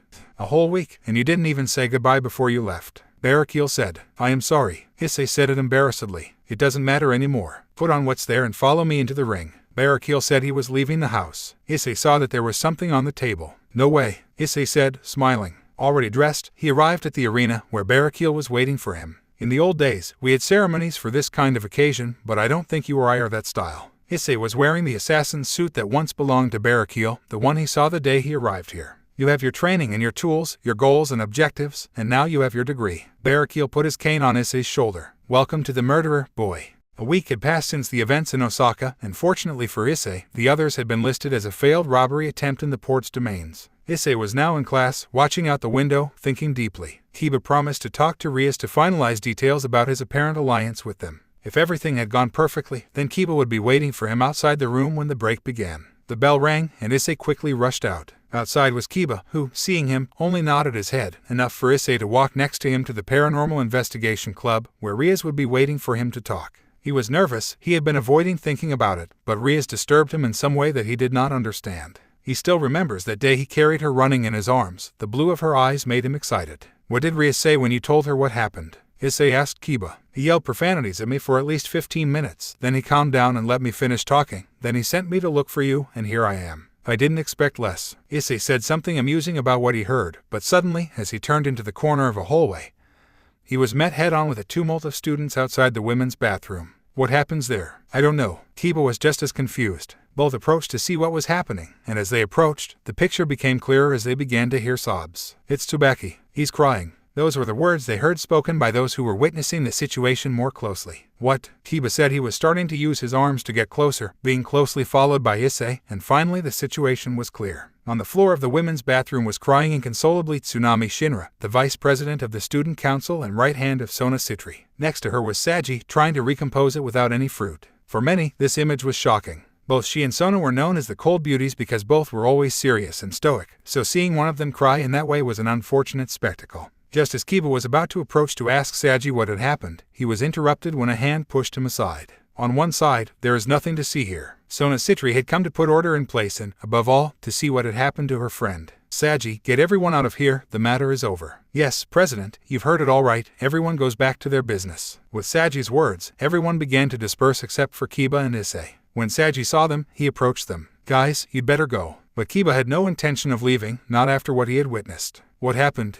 When asked by Kiba, Saji looked sideways over his shoulder. He wasn't sure about divulging that information. "Saji, what happened?" Saji watched Kiba, who was staring at him intently, and had no choice but to answer. "Very well, follow me." Saji took a few steps away to make sure that no one would hear him. Tsubaki saw her ex-boyfriend kissing a girl at the entrance of the school. The president sent her to supervise some new students who were doing a welcome tour and stumbled upon the scene. "I see. It's a shame, but there's nothing to do." Issei said resignedly that these love issues were totally unknown to him. The one who instead was everything but resigned was Kiba, who did not wait a second before starting to walk in the direction of the exit. Kiba waits," Saji said, coming out after him. Issei, confused, followed them without noticing that both Sona and Tsubaki had heard the last part of the conversation. "Kiba, I understand you're upset, but don't do something stupid," Saji said, putting a hand on Kiba's shoulder, but Kiba only advanced a step, leaving Saji and Issei behind. "I don't understand, what's wrong with Kiba?" Issei asked Saji, who also hurried the pace. For months, Kiba has been in love with Vice President Tsubaki, but his reputation as a womanizer has not exactly helped him to see him with good eyes. "I never believed that being in love with someone could make you feel so angry." Issei said it in surprise. "You have no idea," Saji said, sighing as he reached the exit. Next to some large green bars that served as protection for the Kyo Academy was a senior girl, hugging a college boy who had two other friends of the same age behind him. "Are you sure it's okay? I don't want to have problems with the student council." The girl said it nervously. "She and I are done, and what I do is not her problem." The boy said he was caressing the girl's face with his hand, but suddenly a scream made him look towards the main building, where 2 blonde boys and 1 brown boy were coming out in his direction. Kiba, I beg you, don't do this. Saji said it in despair. Let go of me, Saji, this doesn't concern you, Kiba said, turning to see his friend, who stopped in his tracks. He did not like at all to talk like that to a friend, but nothing would stop him at this moment. Issei only watched Kiba, who turned around and resumed his way towards the couple at the entrance of the academy. Hey, Kiba said as he walked furiously towards the boy who let go of the girl and gestured to his friends to stand next to him. What do you want? The boy said he smelled trouble. It was you who made her cry, Kiba said, looking at him with anger. Oh, I understand. You do this for Tsubaki. The boy laughed, amused by Kiba's displeasure. Let me save you the hassle, boy. She's not going to sleep with you. Why do you think I ended up with her? Kiba couldn't stand the anger anymore. He bent down to pick up some dirt in his hands and, without warning, threw it into the boy's eyes, leaving everyone stunned, especially a girl with glasses and long hair who had just come out to see what was happening next to a certain president of the council.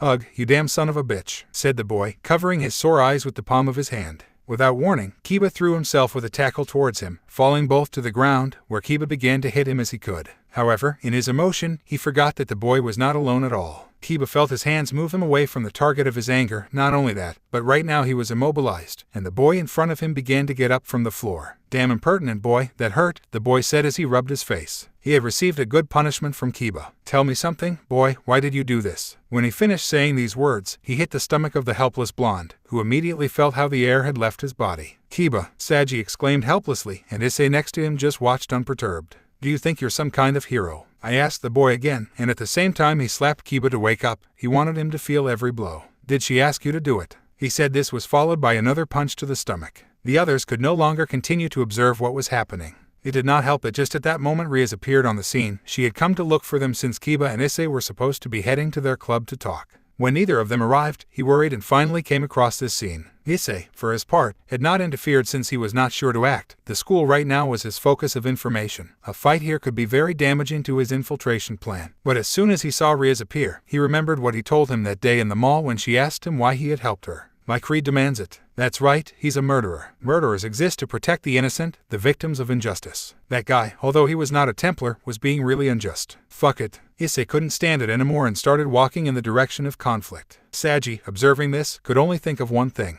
These idiots are going to be sorry. Kiba was barely recovering from the last blow when the boy lifted his chin and forced him to look into his eyes. Oh, now I understand. I know why you're doing this. The funny boy said he found the situation funny and totally hilarious. You're in love with her, aren't you? The boy's words had been loud enough for everyone else present to hear. Everyone was shocked, especially Tsubaki, who watched Kiba. She didn't know how to feel about it. Kiba took out all the air he could and dryly responded, Yes, I am. Well, now you know what it feels like to love, the boy said, gesturing to his friends to lift Kiba more. The next blow would be to the face. He made his arm back to gain momentum. Kiba closed his eyes, waiting for the blow that would surely leave him with a black eye and a swelling at least, but after a few seconds, he realized that nothing happened. What? Kiba asked without understanding what happened. When he opened his eyes, he could see how the guy's fist had stopped a few centimeters from his face, being stopped in his tracks by the arm of Issei, who had stood between him and his executioner. The boy watched in amazement as his arm was stopped by Issei. His friends were the same. Saji was smiling. Sona and Tsubaki could no longer stand violence, and Riaz was having flashbacks of that day on the dock. The truth is that I should finish with you for what you have done, but I will give you a chance. Either you leave right now or I will break your arms. Everyone was confused by Issei's words until the boy spoke. 4. Ahaha, I do not know if you have noticed, Brad. We are 3 and you only 1, and even if you could do what you say, then it would be 6 arms, not 4. No, I know exactly what I said.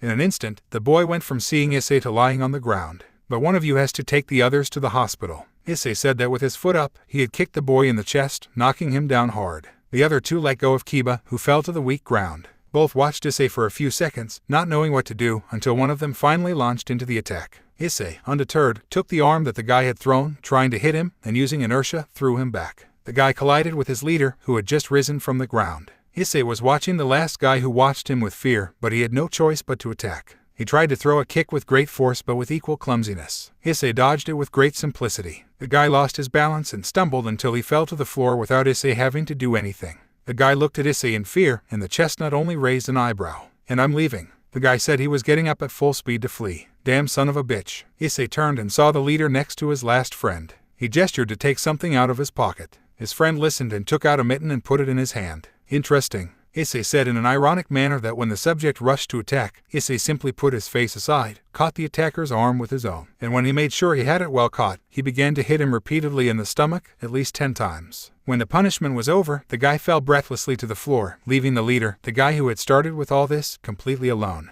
The final showdown was about to happen, but one person came between them. Enough was enough. Sona walked until she was in front of the boy, who watched her angrily. Get out of here right now before I call the police. Don't you dare give me orders. The guy raised his hand with the intention of slapping Sona. Issei was about to stop him when a blonde silhouette quickly passed by him, and then the unmistakable sound of an open hand bang made itself felt strongly. Saji, shouted Sona, seeing how the blonde had received the blow that was for her. The boy was disappointed to see that his attack reached the wrong target, but before he could think of anything else. The boy's world took a turn. Without realizing it, he was lying on the ground, with Issei on him, holding his arm tightly. If he applied a little more force, he would break his arm. Close your mouth and look at your friends, said Issei. The boy, with much pain, obeyed. He could see how the one who fled was now helping the other to get up. Now look at my face. The boy, as soon as he could, turned to see Issei, who looked back seriously. Do you want to see me again? Issei asked in a threatening manner. No, never, he said. The boy went down in a lot of pain. Are they going to show up here again? Issei asked again.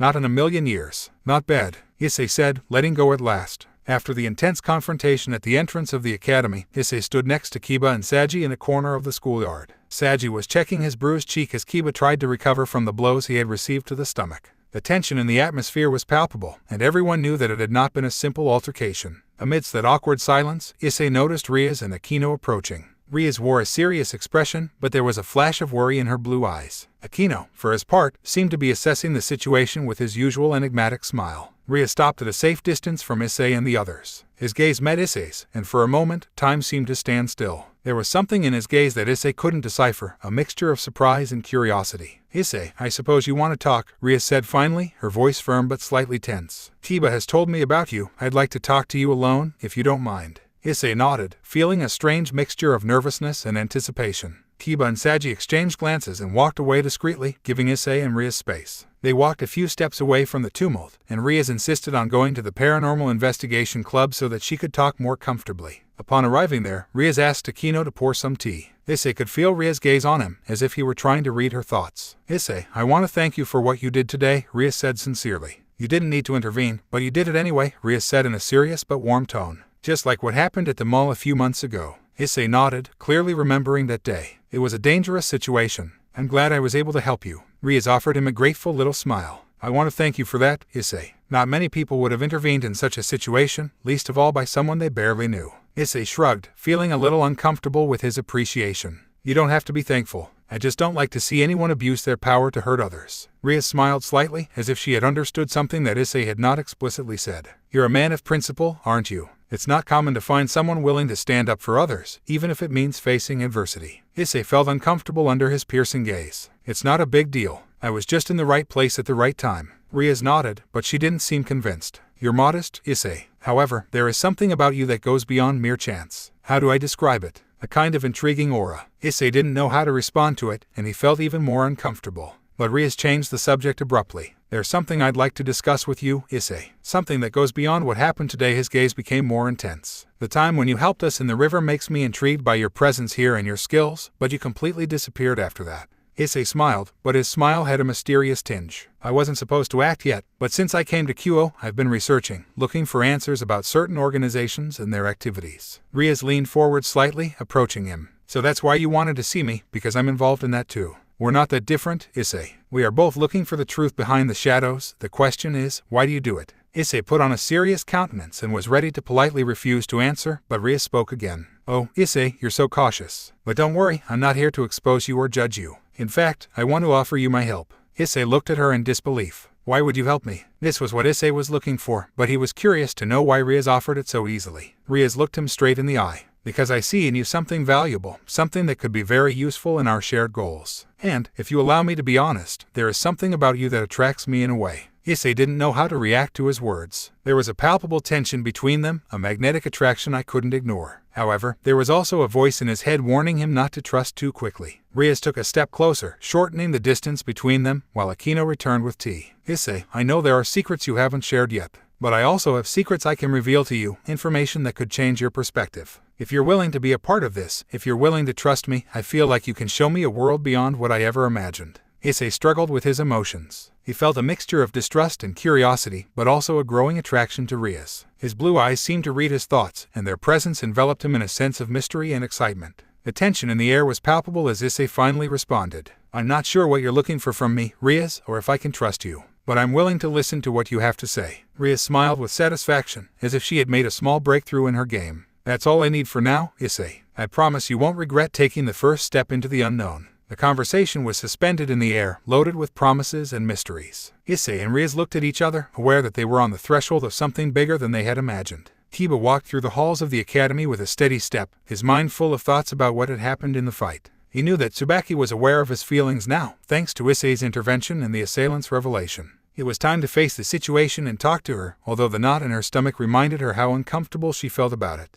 Finally, he found Tsubaki in the back garden of the academy, alone under the shade of a tree. He took a deep breath and walked over, his nerves running high. "Tsubaki," he called to her, feeling her heart beat faster. She looked up and looked at him with a serious expression. "Kiba." He stopped in front of her, feeling the weight of her gaze on him. "We need to talk." Tsubaki nodded, her gaze still not showing excitement. "I guess so." Kiba took a breath before speaking. "I know you've heard about my feelings." She nodded again, and finally her gaze softened a little. "Yes, I know. Thanks to the fight, I knew what you were willing to do for me." Kiba felt a mixture of relief and anxiety upon hearing his answer. "Tsubaki, I understand that you are surprised or even uncomfortable with this, but I want you to know that my feelings are real. I'm not asking for anything specific, I just wanted you to know." Tsubaki lowered her gaze for a moment, as if thinking about her words. Then he looked at Kiba again, his eyes showing a mixture of resignation and seriousness. "Kiba, I appreciate your feelings, but it's not a good idea for you to go ahead with this." Kiba frowned, feeling a mixture of disappointment and frustration. "Why not?" "Tsubaki, you are an amazing and valuable person. I can't just ignore what I'm feeling." Tsubaki sighed, her gaze showing a sadness that hadn't been there before. "Kiba, there are reasons why I cannot accept this. There are reasons that I cannot explain to you at this time." Confusion gripped Kiba. "What reasons? Why can't you explain them to me?" Tsubaki avoided his gaze for a moment and then looked straight into his eyes. "It's complicated, Kiba, and trust me when I say it's not something you want to get involved in. Not just for me, but for yourself." Kiba felt his heart tighten at his words. He didn't fully understand what Tsubaki was implying, but he could feel the seriousness in her voice. However, he was not willing to give up without a fight. "Tsubaki, I understand there's something you're not telling me, but that doesn't change how I feel about you. I think you're worth it, and I'm willing to risk it if it means the possibility of being by your side." Tsubaki closed her eyes for a moment, as if she were struggling with herself. "Kiba, please don't make this harder. This cannot be. Not now. Not here." Kiba bit her lip, feeling the tension in the air. He knew that he had reached the limit of the conversation and that Tsubaki was not going to change his mind. Although his heart hurt, he also knew that he had to respect his wishes. "I understand," he said finally, forcing a smile that did not reach his eyes. "I didn't want to make you feel uncomfortable. But I'm not giving up, Tsubaki. I believe in what I feel, and if you ever decide it's worth it, I'll be here." Tsubaki looked relieved and sad at the same time. "Kiba, that's the last thing I want. Please, just don't do anything impulsive." Kiba nodded, trying to keep his expression serene despite the storm of emotions he felt inside him. "Understood. Thank you for being honest with me." Tsubaki gave him a sympathetic look before standing up. "I must go, Kiba. I hope you understand." Kiba nodded again, watching her walk away with a heavy heart. He felt hurt and confused, but he was also determined. He wasn't going to give up in his fight for Tsubaki's heart, though he knew he would face difficulties and obstacles along the way. The student council office was in a tense silence when Sona Citri and Saji Genshiro came face to face. Sona had a cold and serious look, while Saji looked calm but with a hint of defiance in his eyes. "Saji, what the hell went through your head?" Sona said, her voice charged with anger and frustration. Saji shrugged disinterestedly. "Oh, nothing in particular. He was just intervening in a fight to prevent anyone from getting hurt." Sona looked at him in disbelief. "You intervened in a fight that did not belong to you and ended up being beaten. Do you realize the risk you took?" Saji looked back at him undeterred. "Don't exaggerate, Sona. It's not like I've been in real danger. Besides, weren't you the one who always said that we were capable of taking care of ourselves?" Sona clenched her fists, her anger growing. "That's not what it's about. It's about you jeopardizing our reputation and the balance of this student council." Saji sighed and leaned back in his chair. "Come on, Sona, you know you're exaggerating. Nothing serious happened, and if you're upset, it's because I didn't sit still and allow yourself to be beaten." Sona looked at him with a mixture of frustration and disbelief. "I'm upset because you seem to forget we have an agreement here. We said sex without feelings. A mutually beneficial relationship without involving unnecessary emotions." Saji let out a mocking chuckle. "Oh, so that's what really bothers you, right? You are angry that I got into the fight, and now you think that I am bringing feelings to our little arrangement." Sona gritted her teeth, feeling that her words reached her uncomfortably. Don't make me lose my patience, Saji. I just want you to understand that this can't go on like this. Saji looked at her with a defiant expression. Sona, I don't care what you say. If you didn't like me defending you, that's your problem. I'm not going to sit idly by while someone assaults you. Sona clenched her hands tightly, feeling that her patience was reaching its limit. You are stubborn, Saji. And yes, it bothered me that you were interposed, not for the reasons you think, but because you're putting at risk what we have here. Saji shrugged indifferently. So, are you jealous? Is that what you're trying to say? Sona closed her eyes for a moment, struggling with the mixture of emotions she felt. Finally, he sighed and ran a hand through his hair. That doesn't change the fact that you have to respect the agreement we have. We don't need complications. Saji looked at her for a while, his expression softening slightly. Well, if this makes you feel better, I promise not to get into any more unnecessary fights. But I also want you to understand that if I ever see you in danger, I won't sit idly by. Sona looked into his eyes, and her anger finally subsided. Okay, Saji, I don't like to admit it, but yes, you're right. Maybe I let emotions influence my anger. Saji smiled with satisfaction. You see, sometimes you are more human than you look. Sona rolled her eyes but also allowed herself a little smile. Don't get used to this, Genshiro. Our relationship remains strictly professional. Saji shrugged, but there was a playful spark in his eyes. As you wish, boss. But I cannot promise that I will always behave like a saint. Sona sighed, but this time it was a sigh of resignation. I guess I'll have to accept that. But at least try not to get into unnecessary trouble. Saji nodded, his smile still present. I'll try, boss. Both shared a knowing look before Sona turned around and locked the office door. What, here and now? Saji asked in disbelief. Sona turned over as she unbuttoned her shirt. Take it as a reward, Sona said, dropping the garment. It was Thursday, and it was night. A fine neighborhood was the last place Issei expected to be the place where the meeting place was located. As Rias told her, her cousin's house, Seriog, served as a base of operations for her group, taking advantage of the fact that the latter lived alone, so they did not have to worry about their parents, siblings, or other family. Issei arrived at the place thanks to the map that Seriog himself provided him. Outside the house were several young people, men and women from his age to some older, all having in their hands food and drinks of different kinds. As he learned, thanks to Kiba, this only served as a distraction to save appearances. After all, it was nothing strange that a group of young people met to have a good time. Those men and women were gathered for a common motive, to attack Abstergo. Among them were Kiba and Saji. Issei set out to wait next to them since they were the only ones he knew. As he approached, he could hear a little of the conversation they were having. Why are you so happy? Kiba asked Saji. Why are you so miserable? Saji replied. Touche, Kiba said, understanding that it would be best not to insist. After a few minutes, they managed to enter the property, being greeted by Seriog and Rias and directed to the Great Hall. The atmosphere was charged with expectation as the members of the group settled on the sofas and chairs arranged in a circle. Issei stood beside Rias, watching those present with a mixture of curiosity and caution. Rias stepped forward and cleared her throat. Guys, let me introduce you to Issei, Rias announced as she placed a hand on Issei's shoulder. He is a new ally that we have recruited in our fight against Abstergo. Seriog nodded in approval and stretched out his hand to Issei. He helped us in Osaka, he did an excellent job, I vouch for him. Issei shook hands with Seriog firmly in gratitude. Saji nodded from his place, while Kiba simply smiled. Rias continued to introduce him to the other members of the group. Issei is a valuable reinforcement in our struggle, Rias continued. I am confident that your experience and skills will be of great help to our cause. Issei remained calm and nodded in appreciation. Although everyone looked at him with curiosity and expectation, no one seemed to suspect anything about his true identity. It was a relief to know that his secret was safe for the time being. As the meeting continued, Issei struggled to listen to the strategies and plans they were discussing. He knew that his participation would be crucial to the success of his mission, but he also felt that there was much more at stake than he had anticipated. Ria's words echoed in his mind as he watched the group members commit to the cause. Together, we are stronger than we could ever be individually, Rias had said. Issei couldn't help but be drawn not only to the cause but also to Ria's determination and passion. However, he also knew that he had to keep his emotions in check and focus on his goal. Rias then turned on a projector that emitted an image towards one of the walls. In it, you could see a map of the city with a route marked by the streets. Issei sensed that it was the route of the convoy. How did Rias obtain this information? You all know that our goals have gone unnoticed by Abstergo since what happened in Osaka. Now, thanks to the good work done there, they have decided to transport their cargoes by land again instead of water. This is an opportunity for us, but it also means that we need to choose our next goal wisely. The group members nodded, aware of the gravity of the situation.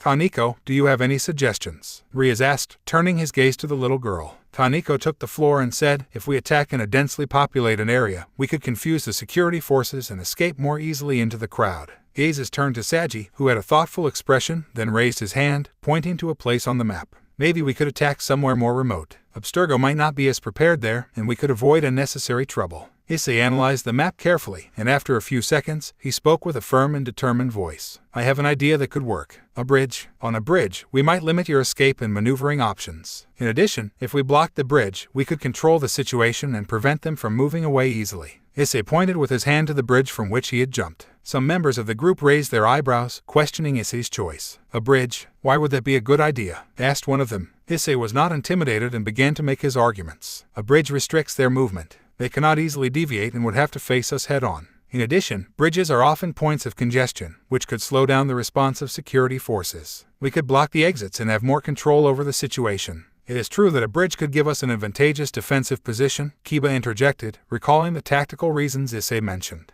In addition to a quick escape route, Saji added, supporting Issei. Yes, leave that to me, Saryag said, folding his arms with a smile. Rias, seeing that Issei had convinced a few members, nodded slowly. It's a risky approach, but it also has the potential to be effective. If we manage to block the bridge and control the situation, we could take control of the cargo without much trouble. The members of the group began to discuss among themselves, evaluating the advantages and disadvantages of Issei's proposal. After a brief discussion, Rias nodded once more. It is then decided. We will attack a bridge. Issei, thank you for your suggestion and your convincing arguments, Rias said with a wink, leaving Issei happy and satisfied that his proposal had been accepted. Despite initial misgivings, his tactical reasoning had prevailed, and his idea would become part of the plan. The group prepared for the operation, confident that the choice of target would lead to the success of their mission. The city of Kyo was plunged into the darkness of night as a convoy from Abstergo reached its destination. Between the vehicles, a cargo truck was moving slowly, its driver trying to stay focused on the road. In the back of the truck, Fried Selzen moved restlessly, muttering to himself and occasionally banging on the wall of the vehicle. This is unacceptable. Hours in that damn truck from Osaka. It is an insult to my position and talent. The truck driver, visibly uncomfortable, barely dared to look at Fried as he continued driving.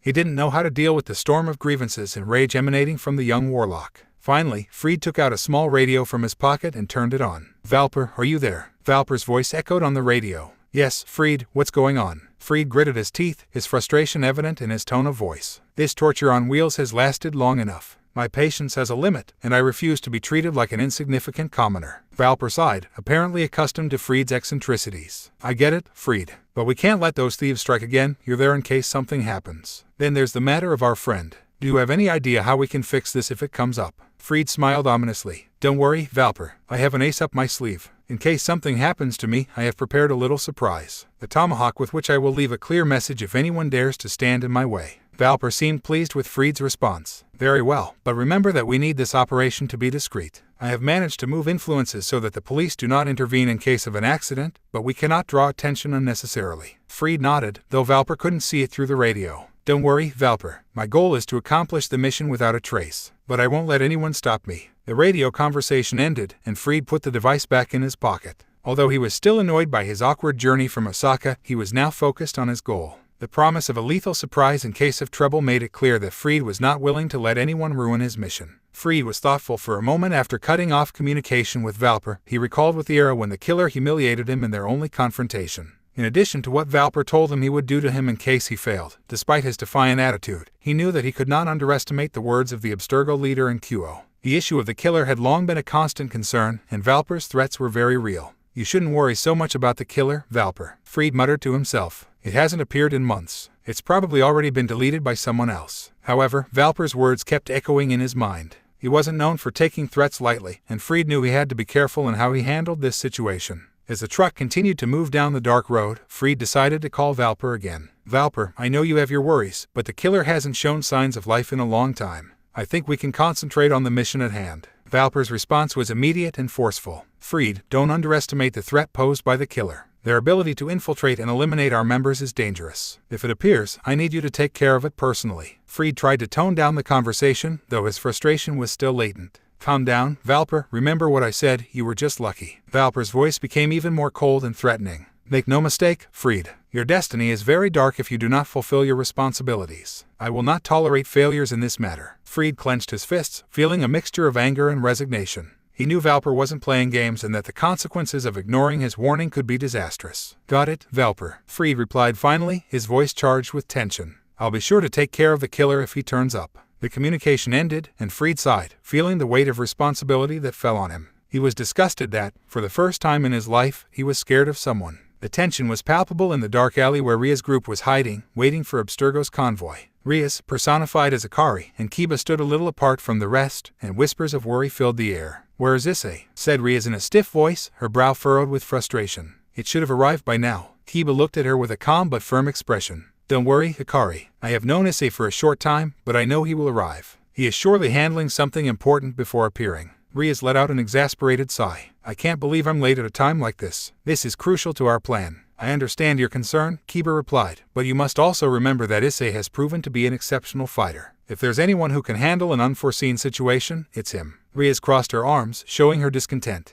"It's not just that. I don't want our entire plan to be compromised by a delay." At this moment, Issei fell from the ledge of a window from above, frightening everyone present. But Rias stopped when she saw Issei. He wore the suit that once belonged to Barakil. It looked imposing, and that left her impressed. "Did I miss something?" Issei asked nonchalantly, causing Kiba to let out a whistle of impression. "How can you appear like this out of nowhere? You almost gave me a heart attack." Ria's words fell on deaf ears as Issei looked out into the street to see the situation. Too much traffic on the bridge, that was good. "Hey, don't ignore me." The tense and comical moment was broken when a message from Ria's communicator interrupted their discussion. Saji, who was watching across the bridge, reported that Abstergo's convoy was approaching. At that very moment, Issei, heeding Ria's scolding, noticed the bridge, where the headlights of enemy vehicles glowed in the dark. "Abstergo, they are here." Saji's voice was heard giving the news. Walking, Issei said this by pulling up the mask of the suit so that his face would be hidden. Ria's group acted quickly. They blocked the road with cones and makeshift fences, forcing the convoy to stop. Issei braced, feeling the adrenaline pumping through his veins. Abstergo's guards emerged from the vehicles, armed with metal batons and ready to fight.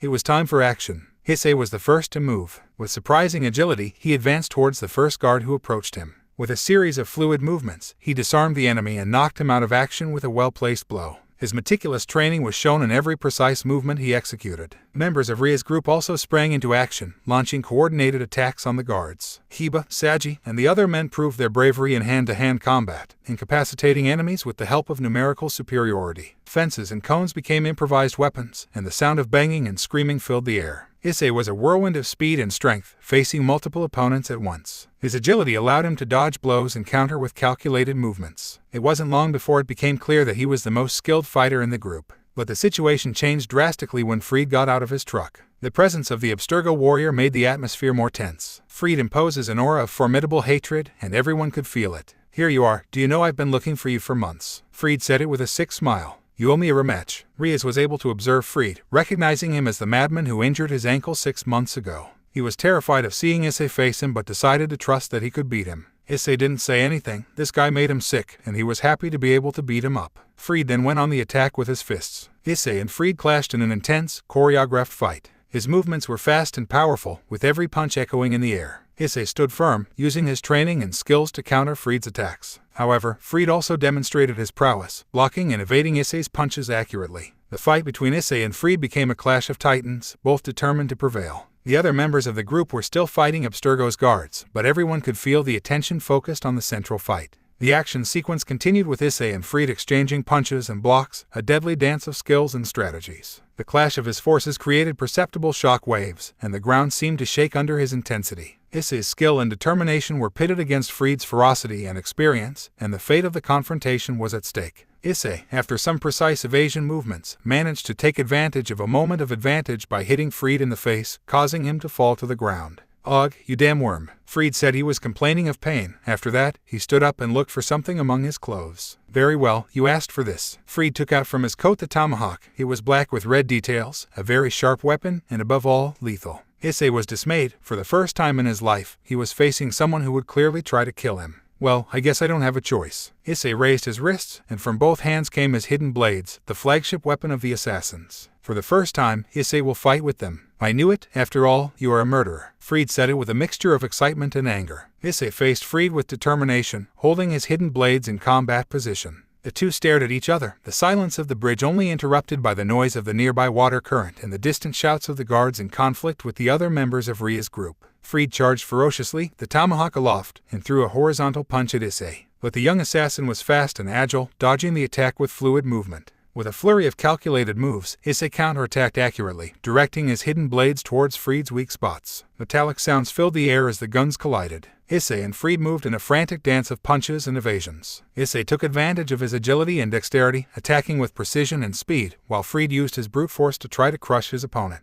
In an opening moment, Issei took a nimble turn and threw a kick into Fried's abdomen, forcing him back a few steps. Seizing the opportunity, Issei jumped forward, executing a quick combo of attacks aimed at Fried's legs and arms, weakening his posture. Fried, enraged and wounded, he launched one last desperate attempt at attack, raising the tomahawk above his head and throwing it towards Issei. But the young assassin anticipated the movement, crouched down, and moved with agility to dodge the projectile. With a fluid and precise movement, Issei pounced on Fried, hitting hard on the wrist holding the tomahawk. The gun detached from Fried's hand and flew through the air before falling to the ground with a metallic rumble. Issei didn't waste a second. He took a step towards Fried and, with a quick and precise movement, hit the man's chest with a kick to his left foot. Fried lost his balance and backed away, staggering to the edge of the bridge. With one last push, Issei caused Fried to lose his footing and fall into the dark water flowing under the bridge while screaming. A splash echoed as the man disappeared into the troubled waters. Issei stood on the bridge, panting slightly from the intensity of the fight. He looked up at the water, making sure Fried didn't emerge again. Then, with determination in his eyes, he turned around to return to the combat still raging on the bridge. Taking a few steps, he accidentally stepped on the tomahawk that belonged to Fried, bent down, and quickly picked it up. He may be insane, but he has a good taste in weapons. I suppose he is mine now. The sound of fighting and the screams of the guards filled the air, but Issei was ready to join the battle and support his comrades in the fight against Abstergo. Guards were scarce already. Some were lying unconscious on the ground, others had been bound and gagged, and several others simply fled. Finally, the last of them fell defeated. It was time to act. The women of the group were able to open the trucks and thus have access to the cargo. Now they had to get rid of it, and what better than to throw the boxes into the river. All right, throw out what you can before the police arrive. Ria said. The others began to do so quickly, but Sariorg's voice on the radio stopped them in their tracks. The police will not come. Abstergo made a deal with them so that they would not interfere in their affairs, Sariog said. Issei couldn't help but wonder how Sariog found out, so it seems that everyone here has more contacts than he thought. What, really? Ria said, unable to believe her ears. All right, then dump all the cargo from every damn truck.